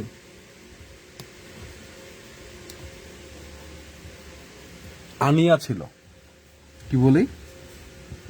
আনিয়া ছিল, নিশ্চয়ই এটা একটা ক্রিয়াপদ, কোন একটা কাজ করা বোঝাচ্ছে। অর্থাৎ বাংলা চলিত ভাষা যদি বলি এনেছিল, কোনো কিছু এনেছে, ক্রিয়াপদ। এখন এটা কি এই নিয়ম মেনে চলে? যদি সাধু, এটা তো সাধু একটা সাধু ভাষার একটা ওয়ার্ড, তাই না? আনিয়া ছিল। তাহলে এখানে দেখেন ধাতু কি, এখানে ধাতু হচ্ছে আন, ভালোভাবে বুঝেন, ধাতু হচ্ছে আন, আর ক্রিয়া বিভক্তি হবে এখানে ইয়া ছিল, ইয়া ছিল, এবং এই দুইটা সমন্বয় হইল আনিয়া ছিল। তাহলে দেখেন সুনির্দিষ্ট একটা নিয়ম মেনে চলেছে। অন্যদিকে আমরা চলিত ভাষায় যদি বলি, কি বলবো, এনেছিল। এখন এই এনেছিল এই ওয়ার্ডটাকে আমরা এরকম নির্দিষ্ট কোনো নিয়ম দ্বারা বর্ণনা করতে পারি না। আর এই জন্যই ডক্টর মোহাম্মদ শহীদুল্লাহ তিনি তিনি চলিত ভাষাকে চোর ভাষা হিসেবে ব্যক্ত করেছেন। তার কাছে মনে হয়েছে একটা চোর ভাষা, চুরি করা, এটার কোনো নিয়ম নীতি নাই। কিভাবে হয়ে গেছে, কেমনে হচ্ছে, এটা সুনির্দিষ্টভাবে সংজ্ঞায়িত করা যায় না। এই জন্য চলিত ভাষার চোর ভাষা বলেছেন, কে বলেছেন? ডক্টর মোহাম্মদ শহীদুল্লাহ। আশা করছি বুঝতে পারছেন যে কেন এটা সুনির্দিষ্ট নিয়ম মেনে চলে। এতদিন হয়তোবা শুধু মুখস্থ করেছেন, আমি আপনাদেরকে দেখানোর চেষ্টা করলাম যে কিভাবে এটা নিয়ম মেনে চলতেছে আসলে। ওকে, তো এটা সুনির্ধারিত, সুনির্দিষ্ট, এটার পরিবর্তন হয় না, অপরিবর্তনশীল। অন্যদিকে আমরা যদি চলিত ভাষার কথা চিন্তা করি, চলিত ভাষা হচ্ছে পরিবর্তনশীল। 100 বছর আগে, 200 বছর আগে ভাষা যেরকম ছিল এখন সেরকম আর নাই। কালের প্রবাহে সেটা বর্তমানে এসে অনেকটাই চেঞ্জ হয়ে গেছে বা পরিবর্তন হয়ে গেছে। এটা একটা সাধু ভাষার একটা নাম্বার 1 বৈশিষ্ট্য, চলিত ভাষার একটা বৈশিষ্ট্য। আমরা এদের সাথে মিল অমিল পার্থক্য সবকিছু দেখে নিচ্ছি। দেন সাধু ভাষা হলো গুরু গম্ভীর এবং তৎসম শব্দবহুল। তৎসম মানে কি? সংস্কৃত, হ্যাঁ, সংস্কৃতের মতো বা সংস্কৃত সমান বা সংস্কৃতের শব্দ এখানে অনেক বেশি আছে, এবং এটা গুরু গম্ভীর।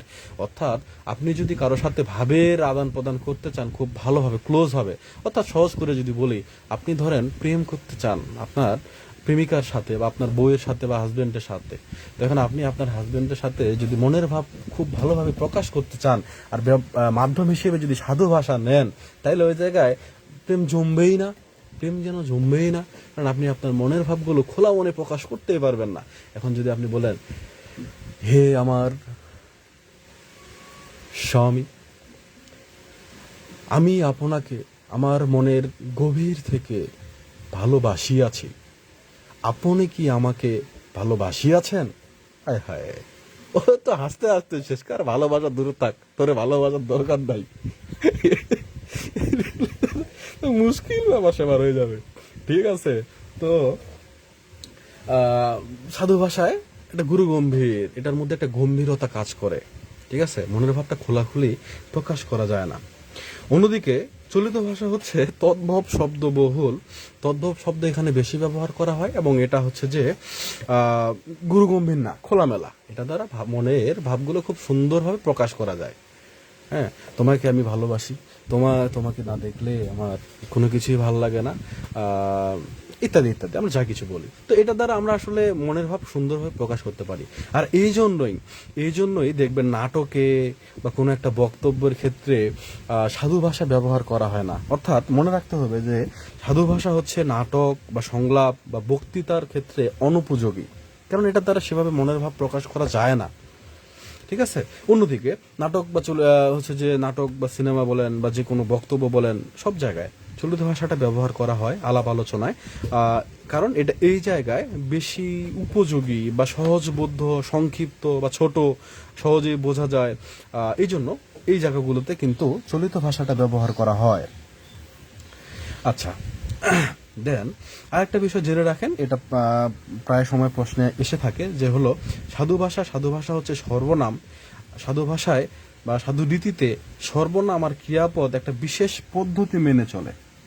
ক্রিয়াপদের কথা তো আমরা অলরেডি বলেছি, তো ক্রিয়াপদের সাথে সাথে এখানে সর্বনামটা আমরা যদি অ্যাড করে দেই তাহলে হয়ে গেল। এখানে সর্বনাম আর ক্রিয়াপদ একটা বিশেষ পদ্ধতি মেনে চলে। আমি ইতিমধ্যে একটা দেখাইছি ক্রিয়াপদেরটা, তো বিশেষ একটা পদ্ধতি মেনে চলে।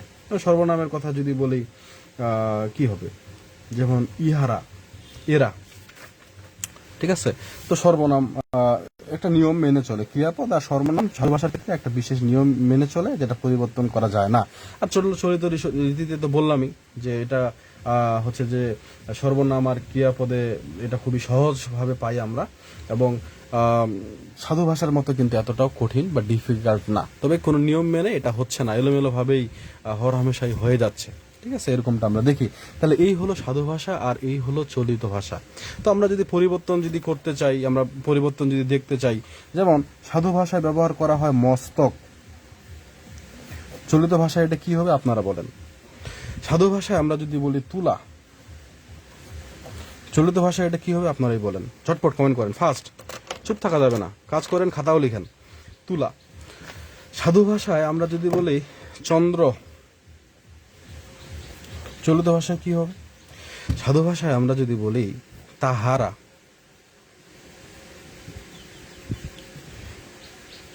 তাহারা চলিত ভাষা কি হবে? এটা কিন্তু সর্বনাম, হ্যাঁ, সর্বনাম বা প্রনাউন, প্রনাউন বা সর্বনাম। আমরা যদি বলি পাইয়া ছিলেন, ক্রিয়া পাইয়া ছিলেন, পাইয়া ছিলেন, এই পাইয়া ছিলেন এর ইয়ে কি হবে, চলিত রীতি কি হবে? চটপট লিখেন। আমরা যদি বলি আসিয়া, এটা কি হবে? ঝটপট ঝটপট।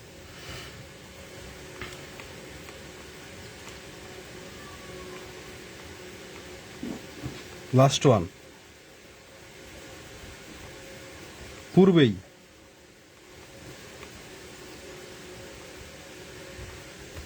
ওকে, ঝটপট বলেন তো, দেখা যাক পারতেছেন কিনা, দেখা যাক। আচ্ছা, এই তো সুন্দর সুন্দর, ভালো, অনেকগুলো কমেন্ট চলে এসেছে। সর্বপ্রথম আমরা বলেছিলাম মস্তক, সুমাইয়া লিজা ভাইয়া সাহিত্যিক হয়ে গেছেন, আর কি বলেন না কি বলেন, সব সাহিত্যিক হইতে গেলে অনেক, আরো অনেক পড়াশোনার দরকার আছে, অনেক অভিজ্ঞ হইতে হবে ভাই, সহজ না। আচ্ছা, মাথা, মস্তক, মস্তক হচ্ছে মাথা। ভালো ভালো, উর্মি চৌধুরী ভালো বলেছেন, লতা রয় ঠিক বলেছেন। আচ্ছা, এরপরে বলেছে তুলা, তাহলে এটা হবে তুলো, তুলো, লতা, ভেরি গুড। বৃষ্টিরানী সুন্দর, জান্নাতুল্লাহ খুব সুন্দর। আচ্ছা, ভালো। চন্দ্র, চন্দ্র হবে চাঁদ, সুন্দর লিখেছেন, চাঁদের চন্দ্রবিন্দুও দিতে পেরেছেন, বিষয়টা খুবই ভালো। এটা টাইপ করতে আমার খুব কষ্ট করতে হয়। চাঁদ। আচ্ছা, তারপরে তাহারা, তাহারা হচ্ছে তারা, তাহারা এটা হচ্ছে তারা। আর যদি বলা হয় তাহার, তাহার যদি বলা হয় সেক্ষেত্রে কি হবে? তাহার যদি বলা হয় সেক্ষেত্রে হবে কিন্তু তার, ঠিক আছে। এরপরে আসেন হচ্ছে পাইয়া ছিলেন, পাইয়া ছিলেন হবে পেয়েছিলেন। আসিয়া, এটা হবে, দেখি তো আসিয়াটা কেউ পেরেছেন কিনা, এসে, ভেরি গুড, বাহ, আপনারা তো এই তো এগুলো জানা বিষয়, আমরা জানি, হ্যাঁ, জাস্ট একটু যে ঝালাই করে নিচ্ছি, রিভিশন করে নিচ্ছি, গল্প করতেছি, আড্ডা দিচ্ছি, সাথে সাথে আমরা একটু পড়তেছি। এরপর হলো পূর্বেই, পূর্বেইটা কে পাচ্ছে দেখি তো, হ্যাঁ, শীতল ভাই, বাহ, শীতল ভাই তো সেই, আগেই, লতা আপু আগেই, ভেরি গুড ভেরি গুড। আপনারা তো অনেক জানেন, কি আপনাদের এসব কি বলতেছি না বলতেছি, এসব মনে হয় স্কিপ করে যেতে হবে আমাদের। আচ্ছা, এবার আসেন এই যে বাংলা ভাষা, বাংলা ভাষার উৎপত্তি, নোট করেন, কাজের জিনিস। বাংলা ভাষার যে উৎপত্তি হইল, বাংলা ভাষার উৎপত্তি, ডক্টর মোহাম্মদ শহীদ ভাষার উৎপত্তি হয়েছে গৌড়ীয় প্রাকৃত থেকে। কবে? 650, বাংলা ভাষার জন্ম 650 সালে।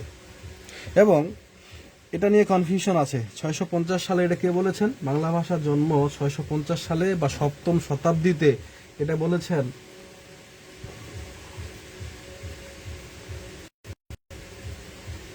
শহীদুল্লাহ, শহীদুল্লাহ, এই ভুল করা যাবে না, ভালোভাবে বুঝেন। 650 সালে বা 7ম শতাব্দীতে বাংলা ভাষার জন্ম বা সৃষ্টি, এটা বলেছেন ডক্টর মোহাম্মদ শহীদুল্লাহ। জ্যোতি কুমার চট্টোপাধ্যায়, তার মতে বাংলা ভাষার জন্ম হয়েছে 950 সালে, 950 সালে বা 10ম শতাব্দীতে, শতাব্দীটা নোট করেন, 10ম শতাব্দীতে। এটা বলেছেন কে? Doctor Suniti Kumar Chattopadhyay, doctor Suniti Kumar Chattopadhyay. ঠিক আছে, দুইজন দুইটা মতবাদ দিয়েছেন। অর্থাৎ বাংলা ভাষার জন্মের সাথে যে যুক্ত আমাদের যে সাহিত্যকর্মটা, সেটা হলো চর্যাপদ। এই চর্যাপদের সাথে কিন্তু এগুলো কানেক্টেড। পরে আমরা এই বিষয়ে আলোচনা করবো, এখন সেদিকে যাব না। তো এই যে বাংলা ভাষার জন্ম হয়েছে 7ম শতাব্দীতে, এটা বলেছে শহীদুল্লাহ। এই জায়গা থেকে প্রশ্ন আসবে, মানে আসবেই, এই দুইটা জায়গা থেকেই শুধু হয় শতাব্দী দিয়ে প্রশ্ন আসবে, অথবা সালটা দিয়ে প্রশ্ন আসবে, অথবা দেখা গেছে আপনাকে এখানে বলে দিবে শহীদুল্লাহর কথা বলবে অথবা সুনীতি কুমার। যদি কারো কথা না বলা হয় তাহলে একজনের অপশনটা দেওয়া থাকবে, দুজনেরই অপশন থাকবে না, খুব স্বাভাবিকভাবেই। এই জায়গাটা মনে রাখতে হবে। কনফিউশনে কোনো কিছু নাই যে প্রশ্নে যদি আসে ভাইয়া তখন কোনটা দেব, প্রশ্নে ওভাবে করেই থাকবে, হয় শহীদুল্লাহর বিষয়গুলো থাকবে, না হয় সুনীতি কুমারের বিষয়গুলো থাকবে। ঠিক আছে, তো সপ্তম শতাব্দীর বলেছে শহীদুল্লাহ, আর 10ম শতাব্দী সুনীতি কুমার চট্টোপাধ্যায়। আচ্ছা, খুব ভালো। আমরা এখন একটু দেখি যে বাংলা ভাষার জন্মটা কোথা থেকে হইলো, এটা একটু করতেই হবে, এটা একটু বিশেষভাবে নোট করতে হবে, খুবই গুরুত্বপূর্ণ একটা বিষয়। বাংলা ভাষার জন্মটা হয়েছে, আসলে পৃথিবীতে অনেকগুলো ভাষার বংশ আছে। মানুষের যেমন বংশ থাকে না, যেমন আপনার বংশ, আপনার দাদা দাদি থেকে বংশের সৃষ্টি, আপনার দাদা দাদি থেকে কি হয়েছে, আপনার চাচা, আপনার ফুপু, ঠিক আছে। এখন এখানে এসে অন্য বংশের মেয়েরা এসে এখানে যুক্ত হয়েছে, অন্য বংশের ছেলেদের কাছে গিয়ে আপনাদের ফুপুরা গেছে। তো এই যে বংশটা বাড়ছে, নাতি পুতি থেকে শুরু করে ডালপালার শেষ নাই, নাতি, নাতির থেকে পুতি, পুতির থেকে তারপরে যে কি হয় আমি জানি না। ঠিক এরকম ভাবে ভাষারও বংশ আছে, ভাষার বাবা মা আছে, বংশের সন্তান ডালপালা ডালপালা হইতে হইতে এতদূর পর্যন্ত এসেছে। তো এই একটা ভাষা বংশ আমাদের ডক্টর মোহাম্মদ শহীদুল্লাহ বাংলা ভাষার ইতিবৃত্ত এটার যে প্রথম পরিবর্ধন যে সংশোধন করেছিলেন তিনি 1968 সালে, তিনি সেখানে একটা ম্যাপ দিয়েছিলেন। ওই ম্যাপটা আমরা একটু দেখার চেষ্টা করি। তিনি একটা ম্যাপ দিয়েছিলেন যে বাংলা ভাষার যে হচ্ছে আদি ভাষা, অর্থাৎ বাংলা ভাষাটা কই থেকে আসলো, এটা তিনি খুব চমৎকারভাবে দেখিয়েছেন। ইন্দো ইউরোপীয় ভাষা বংশের সদস্য হচ্ছে আমাদের বাংলা ভাষা। কোন ভাষা? ইন্দো ইউরোপীয়। লিখবেন ভাই, আলসেমি করার কোনো সুযোগ নাই। ইন্দো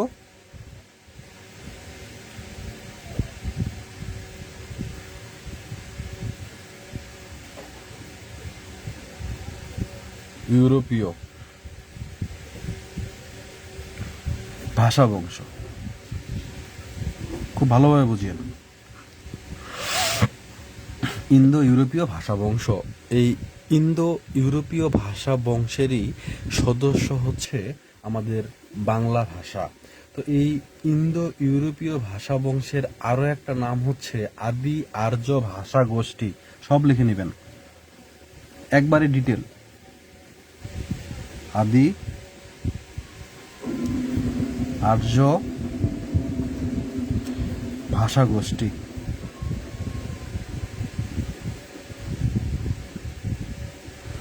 আদি আর্য ভাষা গোষ্ঠী। এখন প্রশ্ন হলো যে এই যে ভাষা বংশের কথা বলছি আমরা, এটা শুরুটা কবে থেকে?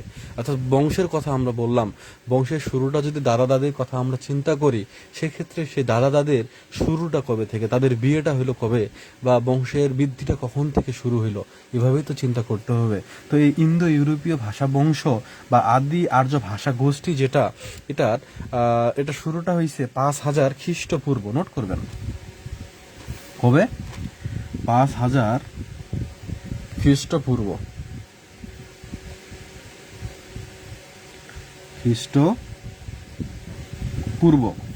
অর্থাৎ আমরা যদি এখন থেকে হিসাব করি, প্রশ্ন এরকম ভাবে আসতেই পারে যে কত বছর আগে থেকে ইন্দো ইউরোপীয় ভাষা বংশের শুরুটা হয়, কত বছর আগে। আপনারে সাল বলে নাই, তখন তো ঝামেলায় পড়বেন, তখন কিন্তু আর 5000 খ্রিস্টপূর্ব কাজে লাগবে না। অর্থাৎ এখন চলতেছে কত, 2025 সাল, 25, হ্যাঁ, তো 2025। তাহলে কত বছর আগে থেকে এটা, কত বছর এটা ভাষা বংশের বয়স হয়েছে? 7025 বছর। 25 বছর ভুলে যান, 7000ই থাকবে সাধারণত। তাহলে 7000 বছর আগে থেকে আমাদের এই ইন্দো ইউরোপীয় ভাষা বংশের সৃষ্টি বা শুরুটা হয়, ইন্দো ইউরোপীয় ভাষার সৃষ্টি বা শুরুটা হয়। আচ্ছা, তো এটা নিয়ে আর কোনো কনফিউশন নেই আশা করছি।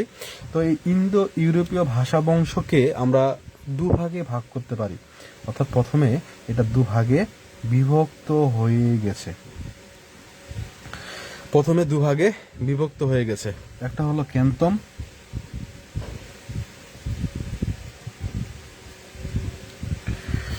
আর একটা হলো শতম।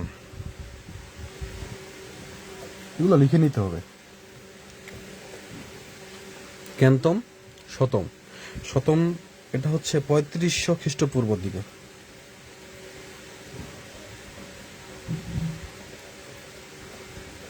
আচ্ছা, তো এই যে আমাদের ইন্দো ইউরোপীয় ভাষা বংশ, এই ইন্দো ইউরোপীয় ভাষা বংশটা আসলে কিভাবে কি কাজ করে দেখেন। আমাদের পৃথিবীর ভাষা কোন ভাষা থেকে কোন ভাষা হয়েছে এটা আসলে নির্ণয় করা বা বলা এই বিষয়টা খুবই কঠিন। আপনি এখন হঠাৎ করে বলতে পারবেন না যে ভাষা আসলে কখন থেকে শুরু হলো। অনেকে অনেক কথা বলবে না, অনেকে বলবে যে পৃথিবীর শুরু থেকে ভাষা আছে। আমরা যারা মুসলিম ধর্মাবলম্বী তারা তো আমরা জানি পৃথিবীর শুরু থেকে আদম আলাইহিস সালাম তারাই তো কথা বলতো, তাহলে ভাষা ছিল। অনেকেই বলে যে না, আগে ভাষা ছিল না, ধীরে ধীরে ভাষাটা এসেছে। আগে লেখালেখি কোনো কিছু ছিল না, ধীরে ধীরে লেখালেখির বিষয়গুলো এসেছে।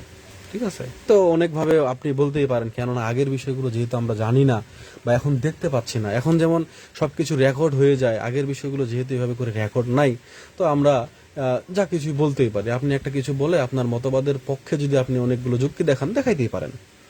আপনার যুক্তিগুলো যদি স্ট্রং হয় সেক্ষেত্রে মানুষ সেটাকে অ্যাকসেপ্ট করতেও পারে। তো এখন এই যে আমাদের ইন্দো ইউরোপীয় ভাষা বংশ বা ভাষা, এটা কিভাবে আমাদের এইদিকে আসলো বা কিভাবে আসলে এটাতে আমরা চলে গেলাম।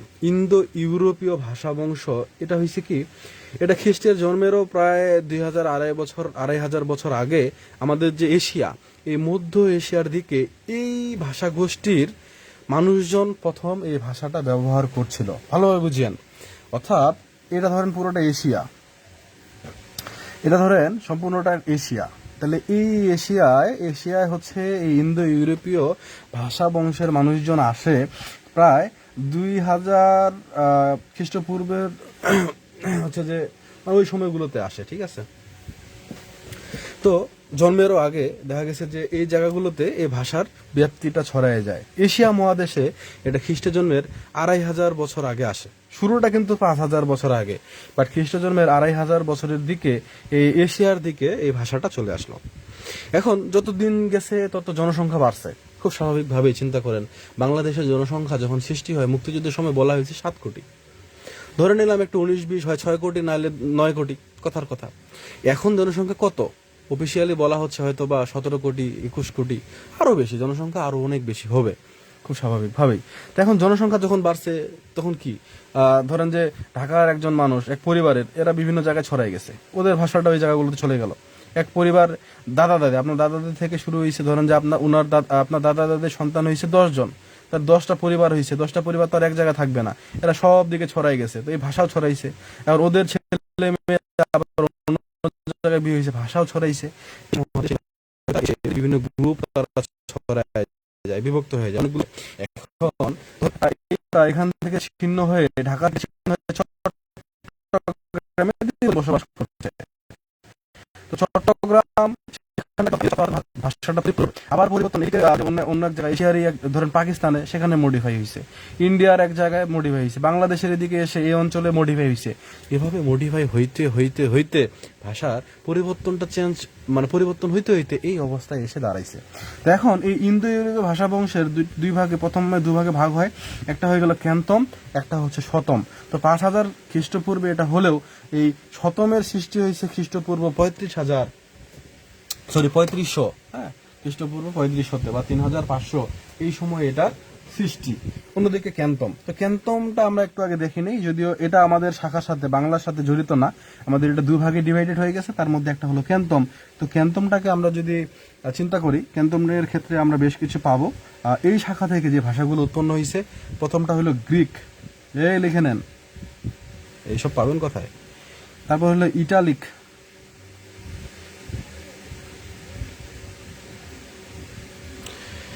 জার্মানিক,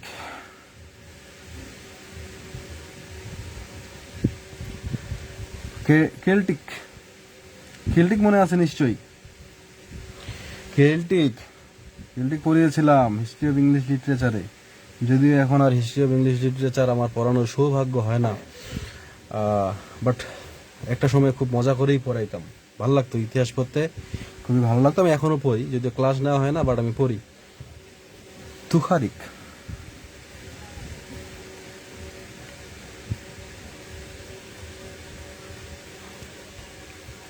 হিত্তিক,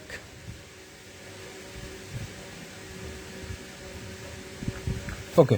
তাহলে আমাদের ইন্দো ইউরোপীয় ভাষা বংশ যেটা, অর্থাৎ আমাদের বাংলা ভাষা কিন্তু এটা এই ভাষা বংশেরই একটা হচ্ছে সদস্য। তো এই বংশের শুরুটার কথা যদি চিন্তা করি, এই বংশের ডালপালা গজাইছে অনেক।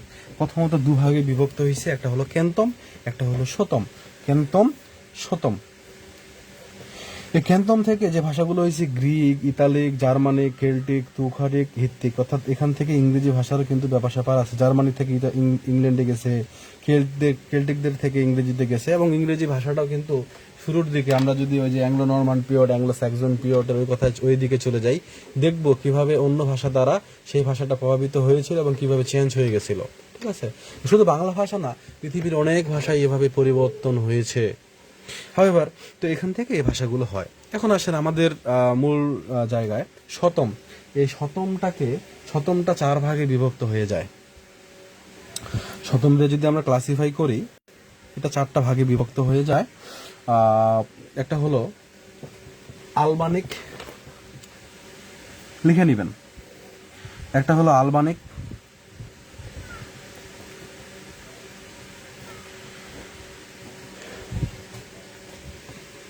আরমানিক,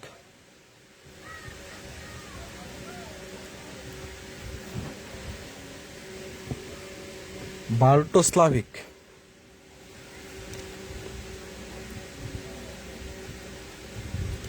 বাল্টোস্লাভিক, লাস্ট ওয়ান আর্য। একটু নিচেই লিখি, আর্য।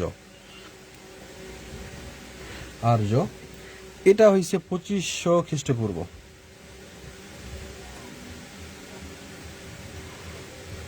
ওকে, তাহলে শতমটা ক্লাসিফাই হয়ে গেল। কি কি? আলবানিক, আরমানিক, বাল্টোস্লাভিক এন্ড আর্য। শতমটা থেকে এই আর্য পর্যন্ত আসতে আরো 1000 বছর সময় লেগেছে। এই যে ক্লাসিফাই হইলো, আর্য ভাষাটা যে আসলো, অনেকগুলো ভাগ তো হয়েছেই। এই যে বললাম, সব দিকে ছড়াই গেছে, ছড়াই গিয়ে হয়েছে আলবানিক, ওরা আলবানিক ভাষায় কথা বলছে, কেউ আরমানিক, কারটা হচ্ছে বাল্টোস্লাভিক, কারোটা হচ্ছে আর্য। চেঞ্জ হয়ে গেছে, মডিফাই হয়েছে। সম্পূর্ণ চেঞ্জ হয় নাই, কিছু কিছু মিল আছে, বাট বেশিরভাগই চেঞ্জ হয়ে গেছে। তো ওইটা থেকে আসলো আর্য। এই শতম থেকে আর্য পর্যন্ত আসতে 2500 খ্রিস্টপূর্ব হয়ে গেল। অর্থাৎ ইন্দো ইউরোপীয় ভাষা বংশ থেকে এটা আস্তে আস্তে 2500 বছর লেগে গেছে, আর এটা থেকে আসতে 1000 বছর লাগছে। আচ্ছা, এই আর্য ভাষা বংশ থেকে আমরা আরো 3টা ভাগ পাবো। এটা আরো 3 ভাগে বিভক্ত হয়ে যায়। এটা থেকে আরো 3টা শাখা বের হয়। 3টা শাখা বের হয়। প্রথমটা হচ্ছে ইরানিক। নোট করে নেবেন, এগুলো মুখস্থ করতে হবে। হ্যাঁ, ইরানিক। দ্বিতীয়টা হচ্ছে দার্দিক। সবকিছু দরকার নাই, সবগুলো মুখস্থ করার কিন্তু দরকার নাই। আমি ছকটা দিয়ে দিচ্ছি, ম্যাপটা দিয়ে দিচ্ছি, আমি বলে দেবো কিন্তু কোনগুলো আপনাদের কাজে লাগবে, কোনগুলো মুখস্থ করে ফেলবেন। দার্দিক। আরেকটা হচ্ছে ভারতিক।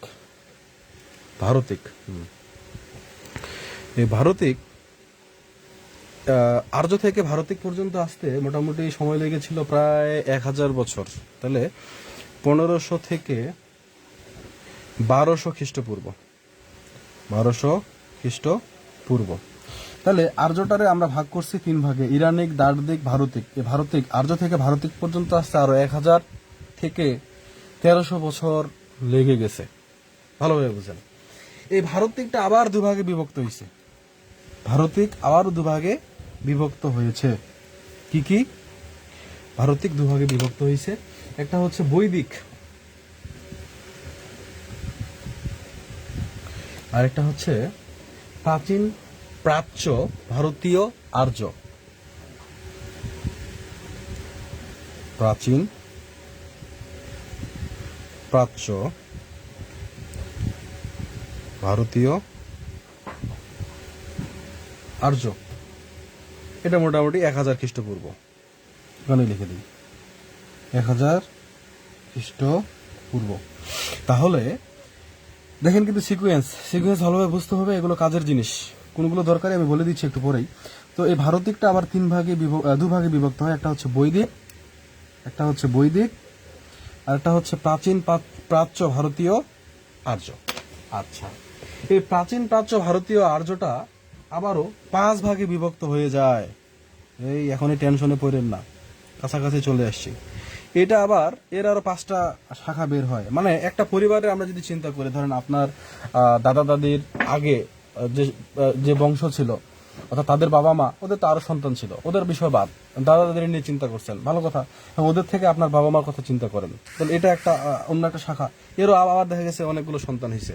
তো এভাবে করে কিন্তু চেঞ্জ হচ্ছে, বাড়তেছে, সামনের দিকে এগোচ্ছে বিষয়। আমাদের ভারতের দিক থেকে হলো বৈদিক এন্ড প্রাচীন প্রাচ্য ভারতীয় আর্য। এটা আবার 5টা, এর 5টা সন্তান হয় আমরা বলতে পারি এভাবে। তো একটা হচ্ছে প্রাচীন উদিচ্য, প্রাচীন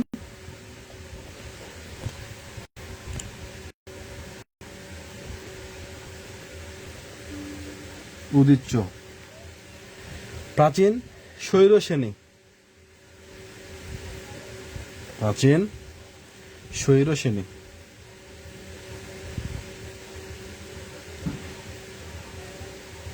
প্রাচীন প্রাচ্য,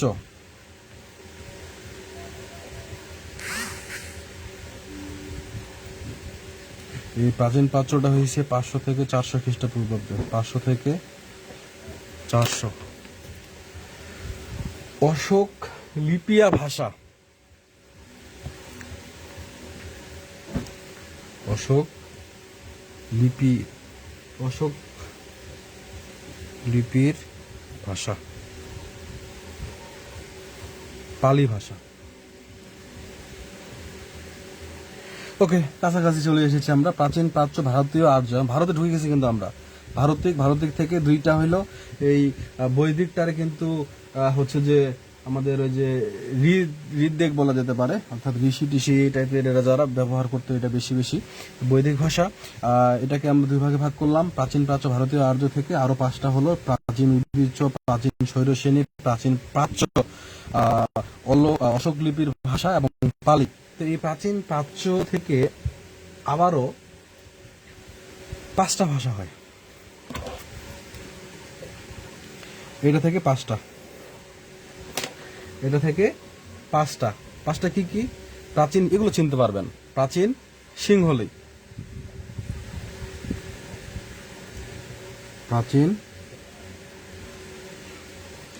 সিংহলি। সিংহলিটা কোথাকার? এই সিংহলি হচ্ছে শ্রীলঙ্কার যে ভাষা, এই সিংহলি। হ্যাঁ, প্রাচীন সিংহলি। আচ্ছা, এরপরে হলো মহারাষ্ট্রে প্রাকৃত,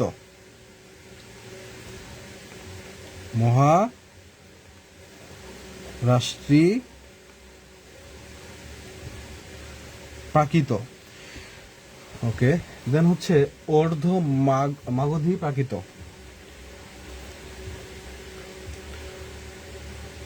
অর্ধ মাগধী প্রাকৃত। তারপর হচ্ছে মাগধী প্রাকৃত, জায়গা কম, আমি একটু নিচেই লিখি। এখানে একটা হচ্ছে মাগধী প্রাকৃত,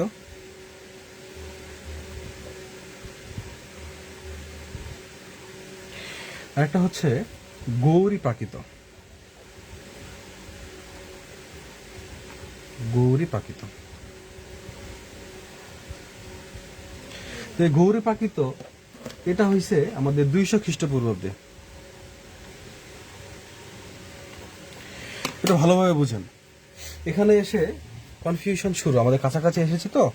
তো আমাদের এই প্রাচীন প্রাচ্য থেকে 5টা হয়েছে, এর মধ্যে সিংহলি, প্রাচীন সিংহলি, এটা বললাম শ্রীলঙ্কা, নোট করে রাখতে পারেন, শ্রীলঙ্কা গেল।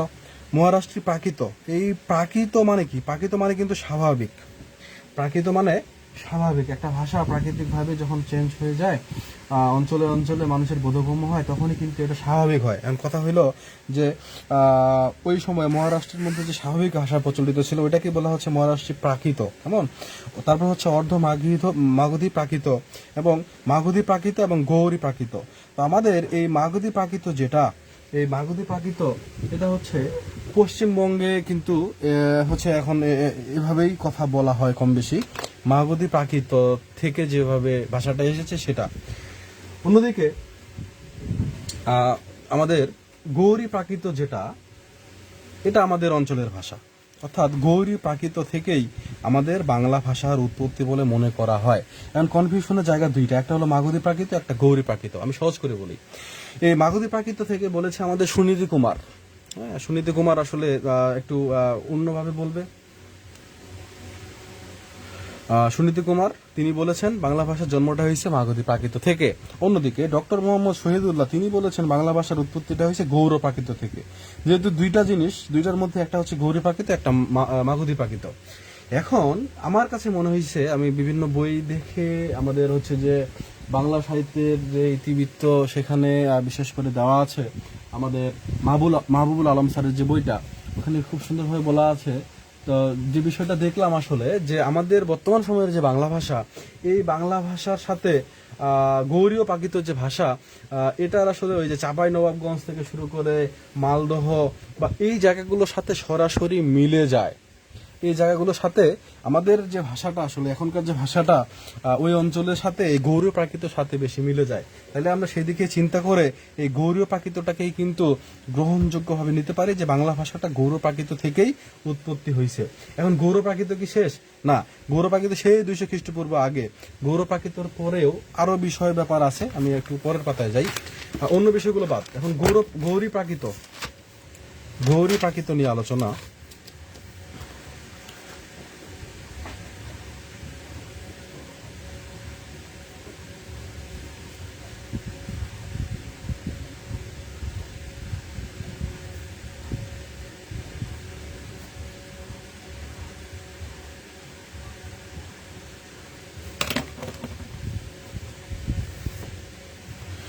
তো গৌরী প্রাকৃত থেকে আসে গৌর অপভ্রংশ, ভাষাটা কিছুটা ভেঙে যায়। ভাষাটা ভেঙে হয় কি, এই গৌর অপভ্রংশ থেকে আরো 3টা ভাষার সৃষ্টি হয়। এই জায়গাগুলো মনোযোগ দিতে হবে, এখান থেকে প্রশ্নগুলো বেশি বেশি আসবে। এই গৌর অপভ্রংশ থেকে ভাষাটা ভেঙে বা গৌর অপভ্রংশ থেকে 3টা ভাষা হয়ে যায়। একটা হলো বিহারি ভাষা,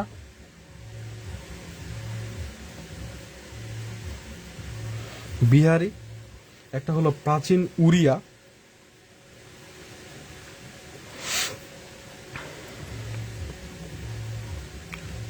একটা হলো বঙ্গ কামরূপী।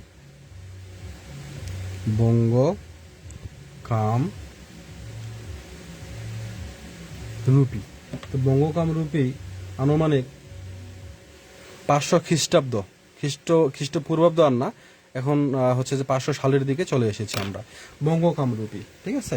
তো গৌরী অপভ্রংশ থেকে আমাদের 3টা শাখা বের হয়, বিহারি, প্রাচীন উড়িয়া, হচ্ছে যে প্রাচীন উড়িয়া, এবং তারপরে হচ্ছে আমাদের বঙ্গ কামরূপী। এই বিহারি ভাষা থেকে কিন্তু আরো 3টা হয়, যেটা আমাদের অতটা কার্যকরী যদিও না, আমি তাও আপনাদের একটু জানাই দিই জানার জন্য, জ্ঞানের জন্য। বিহারি থেকে 3টা ভাষা হয়, একটা হলো মৈথালি, আপনারা মৈথিলি,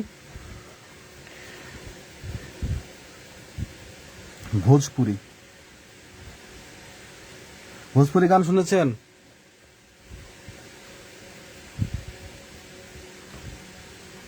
ও, মিট তো নাই, আমি আবার অপেক্ষায় আছি যে কেউ কিছু কয় না কেন। ওকে, তো এই হচ্ছে গৌর অপভ্রংশ 3টা ব্যাপার। তারপর হলো বঙ্গ কামরূপী, এই হলো শেষ। বঙ্গ কামরূপী থেকে আর মাত্র 2টা ভাষা আসে, 2টা ভাষা বের হয়। এই 2টা ভাষার মধ্যে একটা হচ্ছে বাংলা,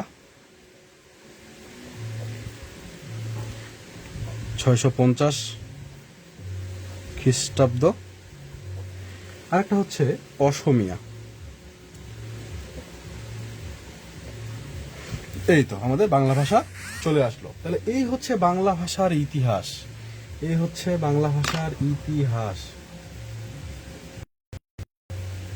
দেখা যাচ্ছে না, আমি সরি লিখতে লিখতে অন্যদিকে চলে গেছি। এখন দেখা যাবে নিশ্চয়ই। তো গৌর অপভ্রংশ বিহারি, প্রাচীন উড়িয়া, আমাদের যে বঙ্গকামরূপী, এটা থেকে বাংলা ভাষা এসেছে এবং এটা থেকে অসমীয়া ভাষা এসেছে। আর এই জন্যই অসমীয়া ভাষাকে বাংলা ভাষার ভগ্নী সম্পর্কীয় ভাষা বলা হয়, যেহেতু এই মা থেকে এসেছে। এই জন্য এটা যদি মা চিন্তা করি, তাহলে এই দুজনের আমরা বলতে পারি ভগ্নী। কিভাবে ভগ্নী সম্পর্কীয়, প্রশ্ন আসছে কিন্তু অনেকবার, ভগ্নী সম্পর্কীয় ভাষা। বাংলা ভাষার ভগ্নী সম্পর্কীয় ভাষা কোনটা? ভগ্নী সম্পর্কীয় ভাষা হচ্ছে অসমীয়া ভাষা। এই যে যখন আমরা বিস্তারিত জানবো, তখনই আমরা বুঝবো যে কেন এটা ভগ্নী সম্পর্কীয় ভাষা। না হলে কিন্তু আমরা মুখস্থ করতাম যে বাংলা ভাষার ভগ্নী সম্পর্কীয় অসমীয়া, অসমীয়া, অসমীয়া, অসমীয়া, দুদিন পরে ভুলে গেছেন। আবার কেন ভগ্নী হইলো, কিভাবে হইলো, এটা যখন জানলেন, তখন আপনাকে আর মুখস্থই করতে হচ্ছে না। যদি প্রশ্ন আসে বাংলা ভাষার ভগ্নী সম্পর্কে, ও বাংলা ভাষা তো বঙ্গকামরূপী থেকে এসছে, দুইটা ভাষা হয়েছিল, একটা বাংলা আর একটা হচ্ছে অসমীয়া, তাহলে অসমীয়া হচ্ছে এখানে ভগ্নী সম্পর্কীয় ভাষা। এই হলো বিস্তারিত পড়ার সুবিধা। তাহলে বাংলা ভাষাটা কিভাবে এসেছে এ পর্যায়ে আপনারা আমাকে একটু ক্ল্যারিফাই করবেন যে বাংলা ভাষার ইতিহাসটা কিভাবে আসলো, কই থেকে আসলো, কেমনে কেমনে আসলো, এই বিষয়টা আমরা বুঝলাম কিনা আপনারা ঝটপট একটু কমেন্ট করে আমাকে জানান। আমি এর মধ্যে আপনাদেরকে একটু দেখাই দেই যে এখান থেকে কোন বিষয়গুলোতে আমরা বেশি জোর দিব। যেহেতু বাংলা ভাষাটা এসেছে ইন্দো ইউরোপীয় ভাষা বংশ থেকে, একটু মনোযোগ দিয়ে এটা আগে, তারপরে এখান থেকে শতমটা গুরুত্বপূর্ণ, কত সালে হইলো এটা গুরুত্বপূর্ণ। এটা থেকে আর অনেকগুলো বিষয়, এটা আমাদের বাদ, আমাদের আর্যটা এখানে বেশি গুরুত্বপূর্ণ। ঠিক আছে, আর্য থেকে ইরানিক, দার্দিক, ভারতিক এসেছে, ভারতিকটা গুরুত্বপূর্ণ, কত সালে গুরুত্বপূর্ণ। তো ভারতিকের থেকে বেশি গুরুত্বপূর্ণ হচ্ছে আমাদের আর্যটা, আর্য ভাষা বংশ থেকে বাংলা ভাষার উৎপত্তি, আর্যটা মনে রাখবেন। এরপর প্রাচীন প্রাচ্য ভারতীয় আর্য, এটা গুরুত্বপূর্ণ, অতটাও না, বাট মেন গুরুত্বপূর্ণ এখানে কিন্তু আর্য, আর্য থেকে ভারতিক, প্রাচীন প্রাচ্য ভারতীয় আর্য। ঠিক আছে, এরপরে হচ্ছে আমাদের এই প্রাচীন প্রাচ্য ইজ ইম্পর্টেন্ট, কিন্তু এখানে গুরুত্বপূর্ণ হচ্ছে আমাদের এই মাগধী প্রাকৃত আর গৌরী প্রাকৃত, এবং কোনটা কিভাবে গুরুত্বপূর্ণ, কোনটা কে বলেছেন, কখন, কিভাবে বলেছেন, কেন বলেছেন, আমি সেটাও কিন্তু আপনাদের বলে দিলাম। তো গৌরী প্রাকৃত থেকে আমাদের বাংলা ভাষার উৎপত্তি, যেহেতু গৌরী প্রাকৃত থেকে হয়েছে আমাদের গৌর অপভ্রংশ, খুবই গুরুত্বপূর্ণ বিষয় গৌর অপভ্রংশ। গৌর অপভ্রংশ থেকে তিনটা ভাষা জন্ম, একটা হলো বিহারি, বিহারি থেকে মৈথালি, ভোজপুরি এগুলো হয়। তো গৌর অপভ্রংশ থেকে তিনটা, একটা হলো বিহারি, একটা হলো প্রাচীন উড়িয়া, আর একটা হচ্ছে বঙ্গকামরূপী।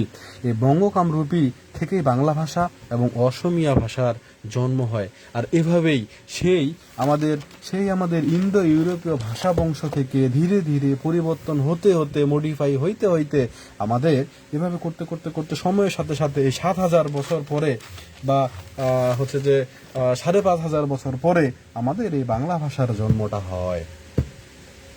আমাদের এই বাংলা ভাষার জন্মটা হয়। আমরা একটু প্লিজ জানাবো এ পর্যায়ে যে আমাদের বাংলা ভাষার ইতিহাসটা জানা হইল কিনা, এবং আসলেই এত ডিটেইলে আগে পড়েছিলেন কিনা, সত্যি কথা বলবেন, আসলে উপকৃত হচ্ছেন কিনা জানান, আমি একটু দেখতে চাই। আর এরপরে আরেকটু সময় নিব, আরেকটা টপিক পরে আমরা শেষ করে ফেলবো। আসলে একটু বেশি বেশি পড়তে হবে, কম করলে আসলে অনেক সময় লেগে যাবে, শেষ করতে অনেক ঝামেলা হবে। তো আমরা যেহেতু আপনাদের এনার্জি আছে, যারা যুক্ত হয়েছেন সবাই যেহেতু আছেন, তো আমার বিশ্বাস আপনারা আসলে জানতে চাচ্ছেন বেশি বেশি। আর এমনিতে কি করতেন, মোবাইল চালাইতেন, আজকে শুক্রবারের দিন, অথবা আড্ডা দিতেন, কোথাও ঘুরতে যেতেন, গল্প করতেন, বাট এই পড়তে যে বসেছেন শুক্রবারের দিনেও, এটা কঠিন একটা ব্যাপার, চমৎকার একটা ব্যাপার। হয় এবার আমরা একটু জানাবো প্লিজ। আমি একটু দেখতে চাই এ পর্যায়ে যে এ পর্যন্ত সবার ক্লিয়ার হইলো কিনা, কেমন লাগতেছে, বিস্তারিত পরে কেমন লাগতেছে, ছোট করে লিখেন, বেশি বড় লেখার দরকার নেই। ক্লিয়ার হইলো কিনা এতটুকু জাস্ট জানাবেন, এবং কেমন লাগতেছে, এক কথায় একটা ওয়ার্ডে, আপনার ওয়ার্ড চয়েস দেখি কি ওয়ার্ড ইউজ করতেছেন আপনি, যে কেমন লাগতেছে।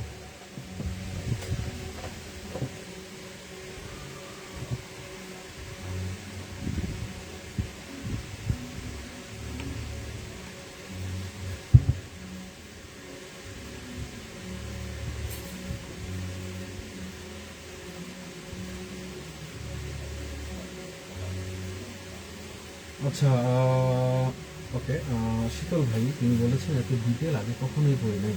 Thank you. আমরা ডিটেল পড়বো, ডিটেল পড়লেই কাজে লাগবে, আমরা শর্টকাট যাবো না, আমি আগেও বলেছি, বিস্তারিত যাবো, আশা করছি উপকার হবে।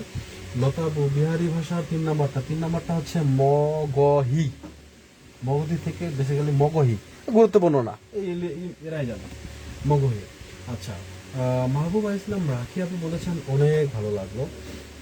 উর্মি চৌধুরী আপু বলেছেন 2 জায়গায় কনফিউশন হয়েছে, আমি কথা বুঝতে পারি নাই। আচ্ছা, বুঝতে পারেন নাই কোন জায়গায়, একটু ক্লিয়ার করে দেন। আমরা প্রশ্নটা কনফিউশনের জায়গাটা দেখে ক্লিয়ার করতেছি, সমস্যা নাই। বৃষ্টি রানী বলছে স্লোলি একটু দেখান আবার। আচ্ছা, দেখাচ্ছি। লতা রায়, আজকে প্রথম পড়লাম এত কিছু ভাইয়া। হ্যাঁ, কণিকা আপু এটা বলে দিয়েছি অলরেডি। ভিজা আপু বলেছে এত ডিটেল আগে জানতাম না। ওকে। পুতু পোদ্দার আপুর দেরি হয়ে গেছে, আপুর রেকর্ড থাকবে দেখে নিন। লুনা আপু ক্লিয়ার। শেখ বিনতে সফর আলহামদুলিল্লাহ অনেক ভালো। রুদ্দুল্লাহ ইসা ইয়েস স্যার। ওকে। নির্মল রয় রনিশ অঙ্কেলের ভাই, ফ্যান্টাস্টিক, থ্যাংক ইউ। ভাইয়া কমেন্ট একটু দেখেন। হ্যাঁ, জান্নাতুল ফেরদৌস হয়ে যাবেন আপু, কমেন্ট তো দেখবই। বর্ষা আপু ক্লিয়ার। ভাইয়া মিট নাই, কমেন্টগুলো একটু মাঝে মাঝে মাঝে মাঝে চেক করেন। হ্যাঁ, চেক তো করতেছি আপু, চেক করতেছি, চেক করব। আপনাদের কমেন্টগুলোই তো ভরসা, কমেন্টগুলো দেখেই তো পড়ানোর ইচ্ছেটা জাগে। আপনারা কমেন্ট করতে চান না যদিও, বাট সত্যি কথা বলতে আমার উৎসাহের জায়গা, ইন্সপিরেশনের জায়গা, আনন্দের জায়গা এই কমেন্টগুলোই, বা মিটে যোগ্য থাকলে আপনাদের কথাগুলোই। অনেকে কথা বলেন, অনেকে কথা বলেন না, বাট কথাগুলো খুবই গুরুত্বপূর্ণ। একটা ক্লাস সুন্দরভাবে সামনের দিকে স্মুথলি যাইতে গেলে কথা দরকার, কমেন্ট দরকার। এই যে কথাগুলো বলতেছেন ভালো লাগতেছে। গৌরী আর মাগধি জায়গাটা আরেকবার বলেন। হ্যাঁ, থ্যাংক ইউ, বলতেছি। খুবই ভালো লাগলো ভাইয়া। বিহারি ভাষা অলরেডি বলে দিছি, আমাদের জব ক্লাসগুলো অনেক ভালো হচ্ছে। থ্যাংক ইউ আপু। শেয়ার করতে পারেন আপনাদের বন্ধু বান্ধবীদের সাথে, অর্থাৎ যাদের আপনারা ভালো চান শেয়ার করে দেন। তারা কন্টিনিউ করবে নাকি করবে না তাদের ব্যাপার। অ্যাটলিস্ট আপনি বোঝাতে তো পারবেন যে আমি তোমার শুভাকাঙ্ক্ষী, এটা অনেক বড় একটা ব্যাপার। আর যদি সে উপকৃত হয়, তাহলে দিন শেষে সে আপনাকে কৃতজ্ঞতা না জানালেও মন থেকে একবার হলেও ভাববে যে অমুক ভাইয়ের জন্য বা অন্য অমুক বন্ধু বা অমুক আপুর জন্য আমার আজকে এই জায়গায় আমি আসতে পেরেছি বা এই উপকারটা হয়েছে। মনে মনে সে তার বিবেকে এটা নাড়া দিবে, চিন্তা করবে। আর এই যে সে আপনার উপর একটা পজিটিভ চিন্তা ভাবনা বা ভালো চিন্তাটা করবে, এটাই আপনার জন্য দোয়া হিসেবে কাজ করবে। মানুষের জন্য সবসময় দোয়া হাত তুলে করতে হয় না, মানুষের জন্য সবসময় হাত তুলে দোয়া করতে হয় না, বা হাত তুলে দোয়া করলেই যে দোয়া হয়, বা হচ্ছে যে বদ দোয়া করলেই যে মানুষের খারাপ নজর লাগে, বিষয়টা এরকম না। দোয়া আসলে মন থেকে আসে। আপনি মনে মনে কারো উপরে খুশি, আল্লাহ বা সৃষ্টিকর্তা তিনিও খুশি, অটোমেটিক আপনার জন্য ভালো কিছু হবে। কেউ আপনার উপরে নারাজ, আপনি কারো ক্ষতি করেছেন, সে মনে মনে কষ্ট পাইছে, কান্না করছে, আপনার জন্য আলাদা করে আর বদ দোয়া আমরা যেটারে বলি, এটা করার দরকার নাই। তো ওটা আল্লাহর কাছে পৌঁছে গেছে, ও কষ্ট পাইছে, আপনি আপনার কাছে এটা কোনো না কোনোভাবে ফিরে আসবেই। এই জন্য ছোট্ট একটা জীবনে আমাদের চলার পথে খুব সাবধানতা অবলম্বন করা উচিত, ভালোভাবে চলা উচিত। আলহামদুলিল্লাহ ভাইয়া, অনেক ভালো হচ্ছে, অনেক ভালো হচ্ছে, অনেক ক্লিয়ার, বারবারই অসাধারণ আপনার ক্লাসগুলো। সুনীত কুমার আর শহীদুল্লাহ এর কথাটা আবার বলেন। হ্যাঁ আপু, বলবো। খুব ভালো লাগতেছে ভাইয়া। মিটে নিলে আরো কথা বলা যেত, মিটে নিলে একটু কনফিউশন হইতো, আর এভাবে করে আমি দেখাইতে পারতাম না, যেভাবে করে খাতায় লিখে লিখে দেখাচ্ছি। আর একটা সত্যি কথা বলতে, বোর্ডে গেলে এই যতগুলো তথ্য ইতিমধ্যে দিয়েছি, দাঁড়ায় থাকতে থাকতে আর এত কথা বলতে বলতে আমি হাঁপাই যাইতাম, এতক্ষণ কন্টিনিউ করা যেত না হয়তো। আমরা 8:40-এ শুরু করেছি, 10:40 বাজতে যাচ্ছে, 10:20 বাজে, 10:40 বেজেই যাবে। তো আমাদের আসলে অনেক কিছু জানতে হবে। আমাকে দেখার থেকে আমার কথাগুলো শুনলে আপনাদের আশা করছি উপকার হবে। হ্যাঁ, দেখবেনই তো। আমি জানি আমার সুন্দর মুখটা না দেখলে আপনাদের ভালোই লাগে না। জাহিদ ভাইয়ের সবাইকে দেখতে ইচ্ছা করে, আমি যে এত ভালো। হয় বা মজা করছি। ভাইয়া ভগ্নী সম্পর্কটা, হ্যাঁ ভগ্নী সম্পর্কটা কেন্তম নাকি কেতম?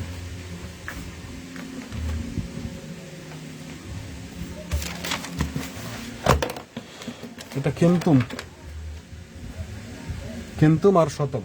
প্রথম কথা ঠিক করে নেন, সব কনফিউশন। কেন্তুম শতম। তারপর আপুর প্রশ্ন হলো যে মাগধী প্রাকৃত আর গৌরী প্রাকৃত। আমি বলেছি মাগধী প্রাকৃত, এটা বলেছে আমাদের সুনীতি কুমার চট্টোপাধ্যায়, ডক্টর সুনীতি কুমার চট্টোপাধ্যায়, তিনি এটাতে সমর্থন করেন বেসিক্যালি। আরো ডিটেলে যদি বলি, জর্জ গিয়ারসন, তিনি ভাষা নিয়ে নাড়াচাড়া করেন। আসলে এই জর্জ গিয়ারসন তিনি বলেন যে মাগধী প্রাকৃত থেকে বাংলা ভাষার জন্ম, এবং এটাতে মত জানান, একমত করেন বা সমর্থন জানান। বা সুনীতি কুমার চট্টোপাধ্যায় তিনিও কিন্তু এটাতে একমত হন যে মাগধী প্রাকৃত থেকে বাংলা ভাষার উৎপত্তি, মাগধী থেকে ডাইরেক্ট বাংলা। কিন্তু ডক্টর মোহাম্মদ শহীদুল্লাহ তিনি এটা মনে করেন না। তার কাছে মনে হয়েছে গৌরী প্রাকৃত থেকে বাংলা ভাষার সৃষ্টি, এবং কিভাবে সৃষ্টি তিনি বিস্তারিত আলোচনা করেছেন, এবং এটা আসলে গ্রহণযোগ্যতা বেশি পায়। কেন পায় আমি বলেছি, যে এর সাথে সরাসরি বাংলা ভাষা এবং চাঁপাইনবাবগঞ্জের ভাষার খুবই মিল পাওয়া যায়। তো গৌরী অপভ্রংশ এটা থেকে হয়েছে বিহারি, প্রাচীন, উড়িয়া এবং বঙ্গকামরূপী। তারপর বলছে ভগ্নী সম্পর্কীয়। দেখেন এটা যদি মা হয় তাহলে মায়ের ভগ্নী মানে কি?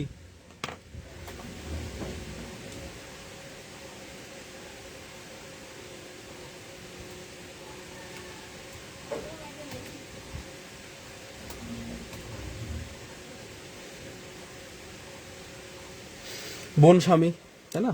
তো এই হচ্ছে যে একটার সাথে একটা সম্পর্কযুক্ত, এই জন্য একই জায়গা থেকে যেহেতু এসেছে এই জন্য এটার সাথে এটারে ভগ্নী সম্পর্কীয় ভাষা বলা হয়। এই তো আশা করছি সকল প্রশ্নের উত্তর হয়ে গেছে। আমরা আরেকটু সামনে যাব, যেহেতু ভাষা নিয়ে কথা বলেছি, তাহলে ভাষা, বাংলা ভাষা যে হলো, বৃষ্টি রানীকার মুখ না দেখলে পড়া হয় না। তাইলে আমি একটা ছবি, আমার ছবি এই জায়গায় রেখে দিব, এখানে আমার ছবিটা থাকবে, ছবিটাতে আমার মুখ দেখবেন আর খাতা দেখবেন, তাইলে আপনার পড়া হবে। ঠিক আছে? আপনারা অনেক রসিক, হবে খুবই ভালো। তো এই হচ্ছে বিষয়। আমাদের আমাদের আমাদের হলো বাংলা ভাষা কিভাবে এসেছে আমরা দেখে ফেলেছি। তো বাংলা ভাষা দেখলাম, বাংলা ব্যাকরণে আজকে যাব না, কিন্তু বাংলা ভাষা যেহেতু বলেছি, বাংলার অক্ষরগুলো, বাংলা লিপি কই থেকে আসলো এটা একটু আমরা দেখে নিতে চাই। এটা দিয়ে আমরা শেষ করব। বাংলা লিপি বা বর্ণ, বাংলা লিপির উৎপত্তি। ওকে, বাংলা লিপি ভালোভাবে বুঝেন। বাংলা ভাষা বা বাংলা লিপির উৎপত্তি হয়েছে ভারতীয় লিপি থেকে। নোট করে নেন, একবারে নোট খাতায় সবকিছু থাকবে। ভারতীয় লিপি, লিপি মানে অক্ষর বা বর্ণ। ভারতীয় লিপি থেকে, ভারতীয় লিপি, এই ভারতীয় লিপি দুভাগে বিভক্ত, বা ভারতীয় লিপি দুইটা বিষয়ে প্রচলিত ছিল, দুভাবে লেখা হইতো। একটা হলো ব্রাহ্মী লিপি, নোট করবেন।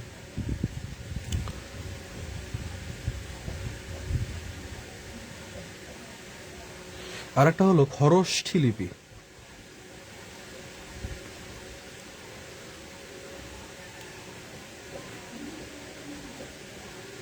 ব্রাহ্মী লিপি, খরষ্ঠী লিপি।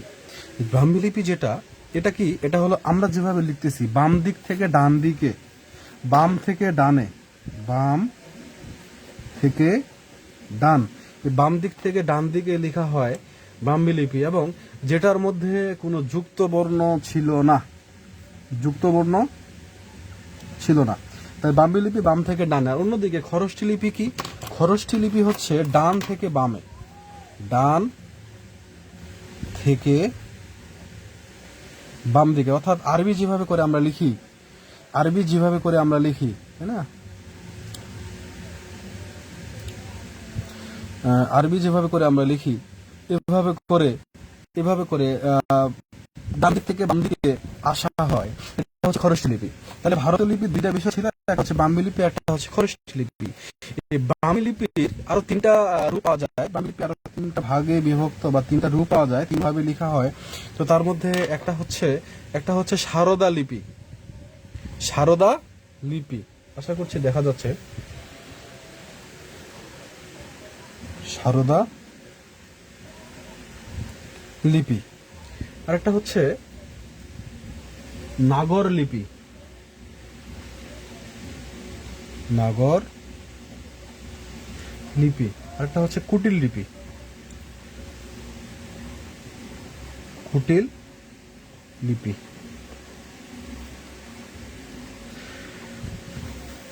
এগুলোর অন্য আরেকটা করে নাম আছে, আমরা যদি লিখে নেই এখান থেকেও প্রশ্নটা আসতে পারে। তো আমরা যেহেতু শিখতেছি বিস্তারিত, সবই জানবো, বাট একটা জিনিস জানবো না, সেখান থেকে প্রশ্নটা চলে আসলো, তাহলে কিন্তু কষ্টের বিষয়। তো আমরা সবকিছুই লিখে নিই। সারদা লিপি আর একটা নাম হচ্ছে পশ্চিমা লিপি। নাগর লিপি, নাগর লিপি কোথায় ছিল? এটা হচ্ছে মধ্য ভারতীয় লিপি, মধ্য ভারতীয় লিপি। আর কুটিল লিপির আর একটা নাম হচ্ছে পূর্বী লিপি, এটা গুরুত্বপূর্ণ, পূর্বী লিপি, এটা অবশ্যই মনে রাখতে হবে, পূর্বী লিপি। অর্থাৎ ভারতের কথা যদি চিন্তা করি, স্বাভাবিকভাবে যে পশ্চিম দিকে বেসিক্যালি সারদা লিপিটা বেশি প্রচলিত ছিল, ওই অঞ্চলে ওইভাবে লেখা হইতো। মধ্যের দিকে নাগর লিপি এবং কুটিল লিপি পূর্বের দিকে, ভারতের পূর্বের দিকে কিন্তু আমাদের অবস্থান। তো এই পূর্বী লিপি থেকেই কিন্তু আমাদের বাংলা লিপির উৎপত্তি। পূর্বী থেকেই বাংলা। তাহলে বাংলা ভাষার জন্ম কথা থেকে বা কোন লিপি থেকে, বাংলা লিপি। তাহলে বাংলা লিপি এসেছে, আমরা যদি এক লাইনে বলি বা পরীক্ষা এভাবেও আসতে পারে যে বাংলা লিপি এসেছে এই আমাদের ব্রাহ্মী লিপির কুটিল রূপ থেকে। সহজ করে যদি লিখে নেই, বাংলা লিপি এসেছে এই যে এটা থেকে,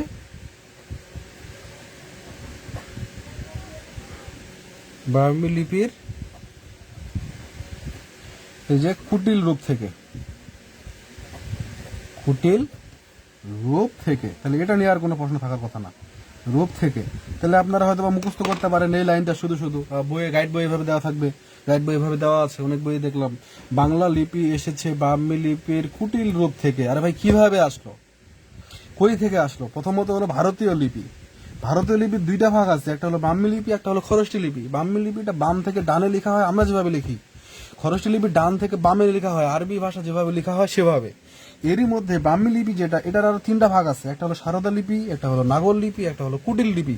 এই কুটিল লিপির আর একটা অন্য নাম হচ্ছে পূর্বী লিপি। হাওয়েভার এই ব্রাহ্মী লিপির কুটিল রূপ থেকে এই বাংলা লিপির জন্ম হয়েছে, বা বাংলার লিপি, বাংলা অক্ষর এখান থেকেই এসেছে। আচ্ছা, আশা করছি এটা হয়ে গেল। আমরা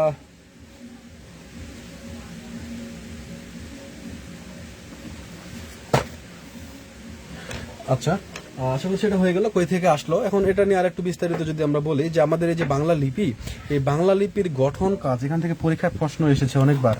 বাংলা লিপির গঠন কাজ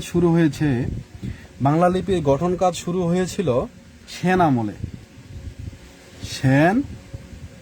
আমলে। আমাদের একটা ভাইয়া আছে সেন, কোন সেন?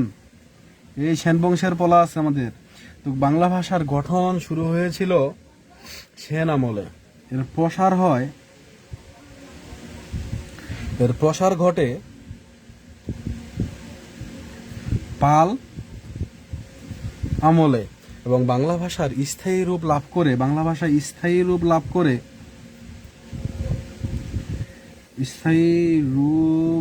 লাভ করে পাঠান যুগে।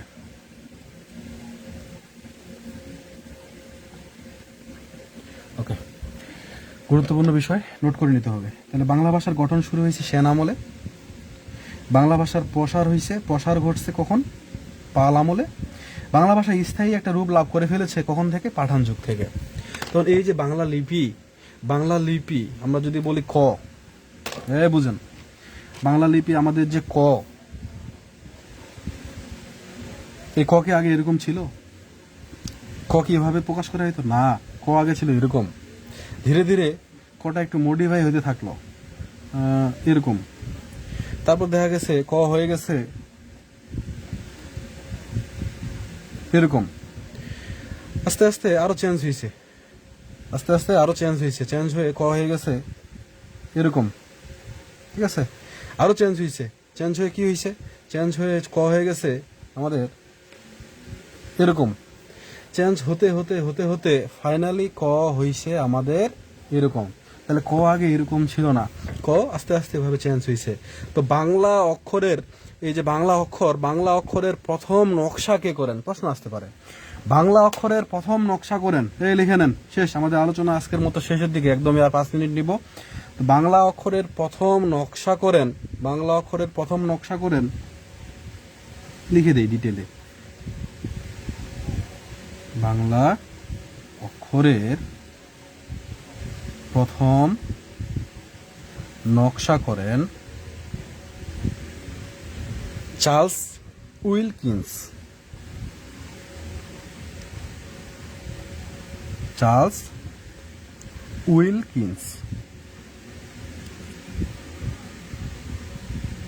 তাহলে বাংলা অক্ষরের প্রথম নকশাটা কে করছিল?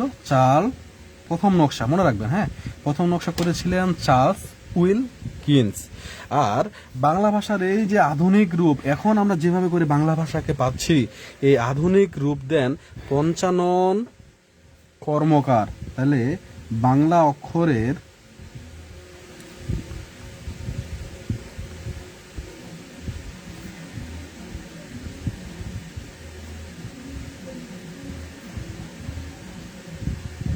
আধুনিক রূপ দেন পঞ্চানন কর্মকার। এখান থেকে প্রশ্ন আসতে পারে, বাংলা লিপি থেকে যদি প্রশ্ন হয়, হয় এই জায়গা থেকে আসবে, অথবা কোন আমরা এই পাশে যেমন দেখলাম যে লিপির জন্মকথা থেকে, ব্রাহ্মী লিপির কুটিল রূপ থেকে আমি লিখে দিয়েছি, বাংলা লিপি এসেছে ব্রাহ্মী লিপির কুটিল রূপ থেকে, হয় এখান থেকে প্রশ্ন আসবে 1 নম্বর কমন, হয় ওখান থেকে আসবে, না হলে আসবে যে বাংলা লিপির গঠন শুরু হয়েছে কথা থেকে, বা পশা শুরু হয়েছে কোন আমলে, বা স্থায়ী রূপ লাভ করে কোন আমলে। আশা করছি এটাও ক্লিয়ার, এখান থেকে আর অন্য কোনো কিছু নাই। আর বাংলা অক্ষর বা বাংলা লিপির প্রথম নকশা করেন কে? প্রথম নকশা করেন চার্লস উইলকিন্স, এটাও জেনে গেছি। এবং বাংলা অক্ষরের আধুনিক রূপ দেন কে? পঞ্চানন কর্মকার। এখন আরেকটা বিষয়ে প্রশ্ন থাকতেই পারে যে ডিজাইন সবই হইল, বাট বাংলা লিপি সর্বপ্রথম কখন মুদ্রিত হইল? কখন মুদ্রিত হইল বা কখন ছাপানো হইল? তো বাংলা লিপি সর্বপ্রথম মুদ্রিত হয় 1800 সালে, ওই যে শ্রীরামপুরে যে শ্রীরামপুর মিশনে যে মুদ্রণ যন্ত্র স্থাপন করা হয়, শ্রীরামপুরে মুদ্রণ যন্ত্র স্থাপন করা হয় কত সালে? আপনাদের জানার কথা, এটা তো সবাই জানে, 1800 সালে।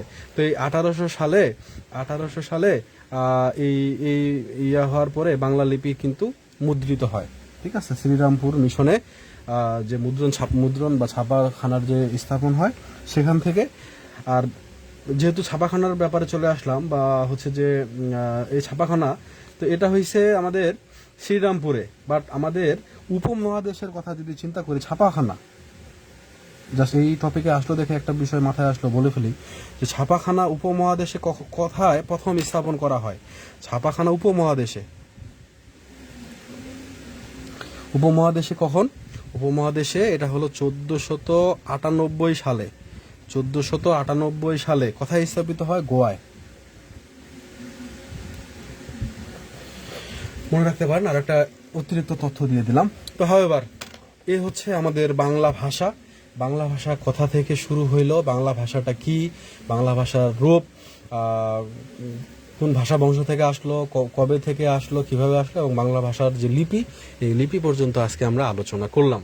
আশা করছি যতটুকু আলোচনা হয়েছে, যদি প্রশ্ন হয় এই টপিক থেকে, এখান থেকে প্রশ্ন হর হামেশাই হয়, যদি হয় আমরা যে তথ্যগুলো জেনেছি, আমার বিশ্বাস, আমার ধারণা এর বাইরে আর অন্য কোনো কিছুই নাই, আমি পাই নাই। আমি যে সোর্সগুলো থেকে তথ্যগুলো নিয়েছি, ঘাটাঘাটি করেছি, এগুলোই হচ্ছে মোস্ট ইম্পর্টেন্ট তথ্য, এবং পরীক্ষায় এই জায়গাগুলো থেকেই এসেছে স্বাভাবিকভাবে। তো আমরা ছোট্ট করে একটা রিভিশন দিয়ে দিব, দিয়ে আজকের ক্লাসটা শেষ করব। যা কিছু শিখলাম ছোট্ট একটা রিভিশন দিয়ে দিই। আমরা প্রথমে সিলেবাস নিয়ে আলোচনা করেছিলাম যে আসলে আমাদের টার্গেট কতটুকু থাকা দরকার, কত নম্বর আমাদের তোলা উচিত, আলোচনা হয়েছে। এবার তারপরে আমরা চলে গেলাম ভাষায়। ভাষা কাকে বলে? ভাষা হচ্ছে যে ভাষা নিয়ে আলোচনা শুরু করেছি। তো বাংলা ভাষা আমাদের যেটা, ভাষার মূল উপাদান যদি বলা হয় ধ্বনি, যদি বলা হয় ভাষার মুখ্য উপাদান তাহলে হবে শব্দ। ভাষার ক্ষুদ্রতম একক কি? ভাষার ক্ষুদ্রতম একক হচ্ছে ধ্বনি। ভাষার স্বর বলা হয় কাকে? ভাষার স্বর বলা হয় ধ্বনিকে। ভাষার বাহন বলা হয় কাকে? ভাষার বাহন বলা হয় ধ্বনিকে। ভাষার ইট বলা হয় কাকে? ভাষার ইট বলা হয় বর্ণকে।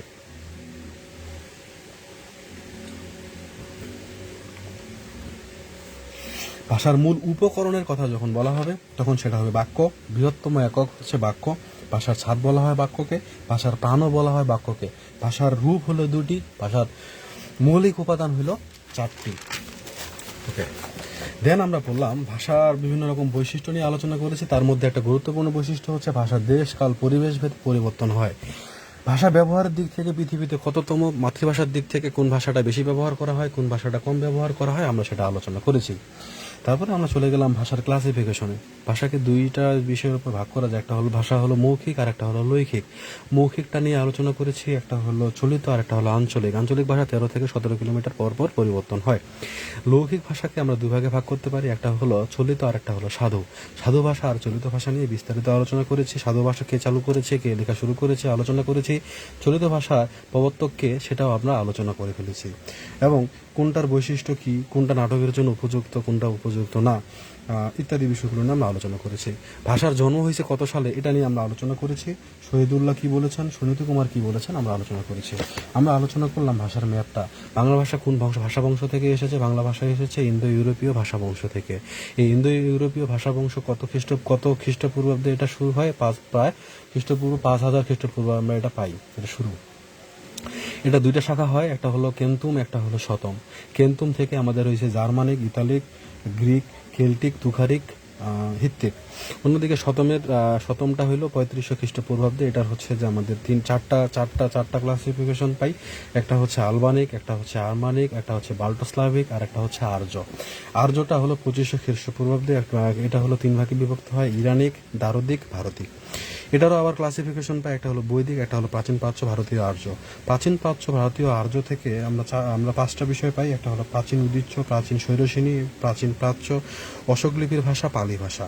প্রাচীন প্রাচ্য থেকে আমাদের আসে প্রাচীন সিংহলি, যেটা শ্রীলঙ্কায় প্রচলিত, মহারাষ্ট্র প্রাকৃত, অর্ধ মাগধী প্রাকৃত, মাগধী প্রাকৃত, গৌরী প্রাকৃত।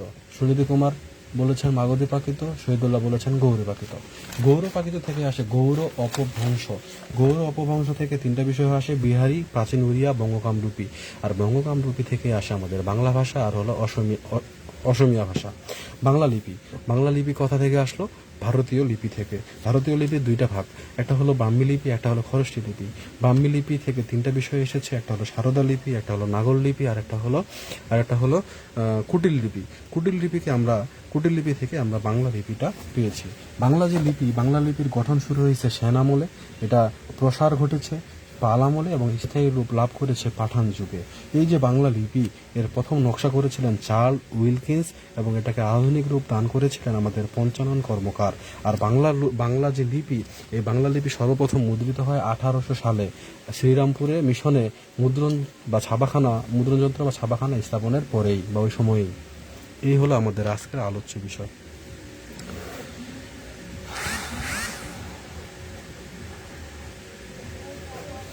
আমি জানি না আপনাদের কতটুকু তথ্য দিতে পারলাম, তবে আপনাদের উপস্থিতি আমাকে খুবই হচ্ছে যে আনন্দিত করতেছে।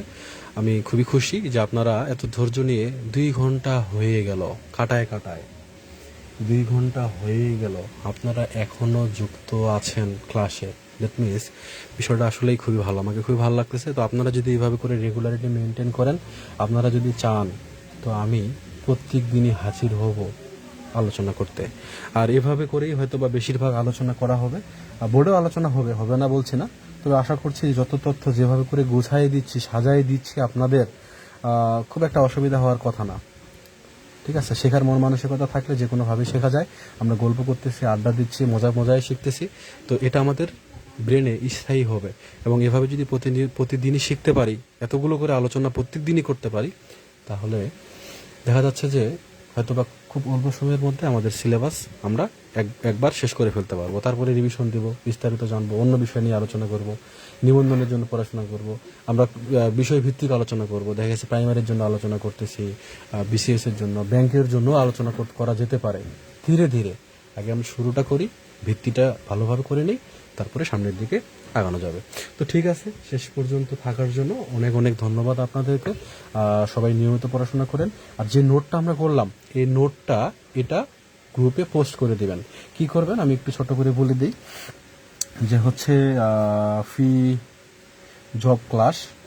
জব প্রিপারেশন ক্লাস লিখবেন, আপনার নাম লিখবেন, আপনার ঠিকানা লিখবেন, কোন কলেজে পড়েন আপনি সেটা দিবেন, এবং ক্লাসটা কে নিয়েছে মেন্টর দিয়ে দিবেন। কেমন?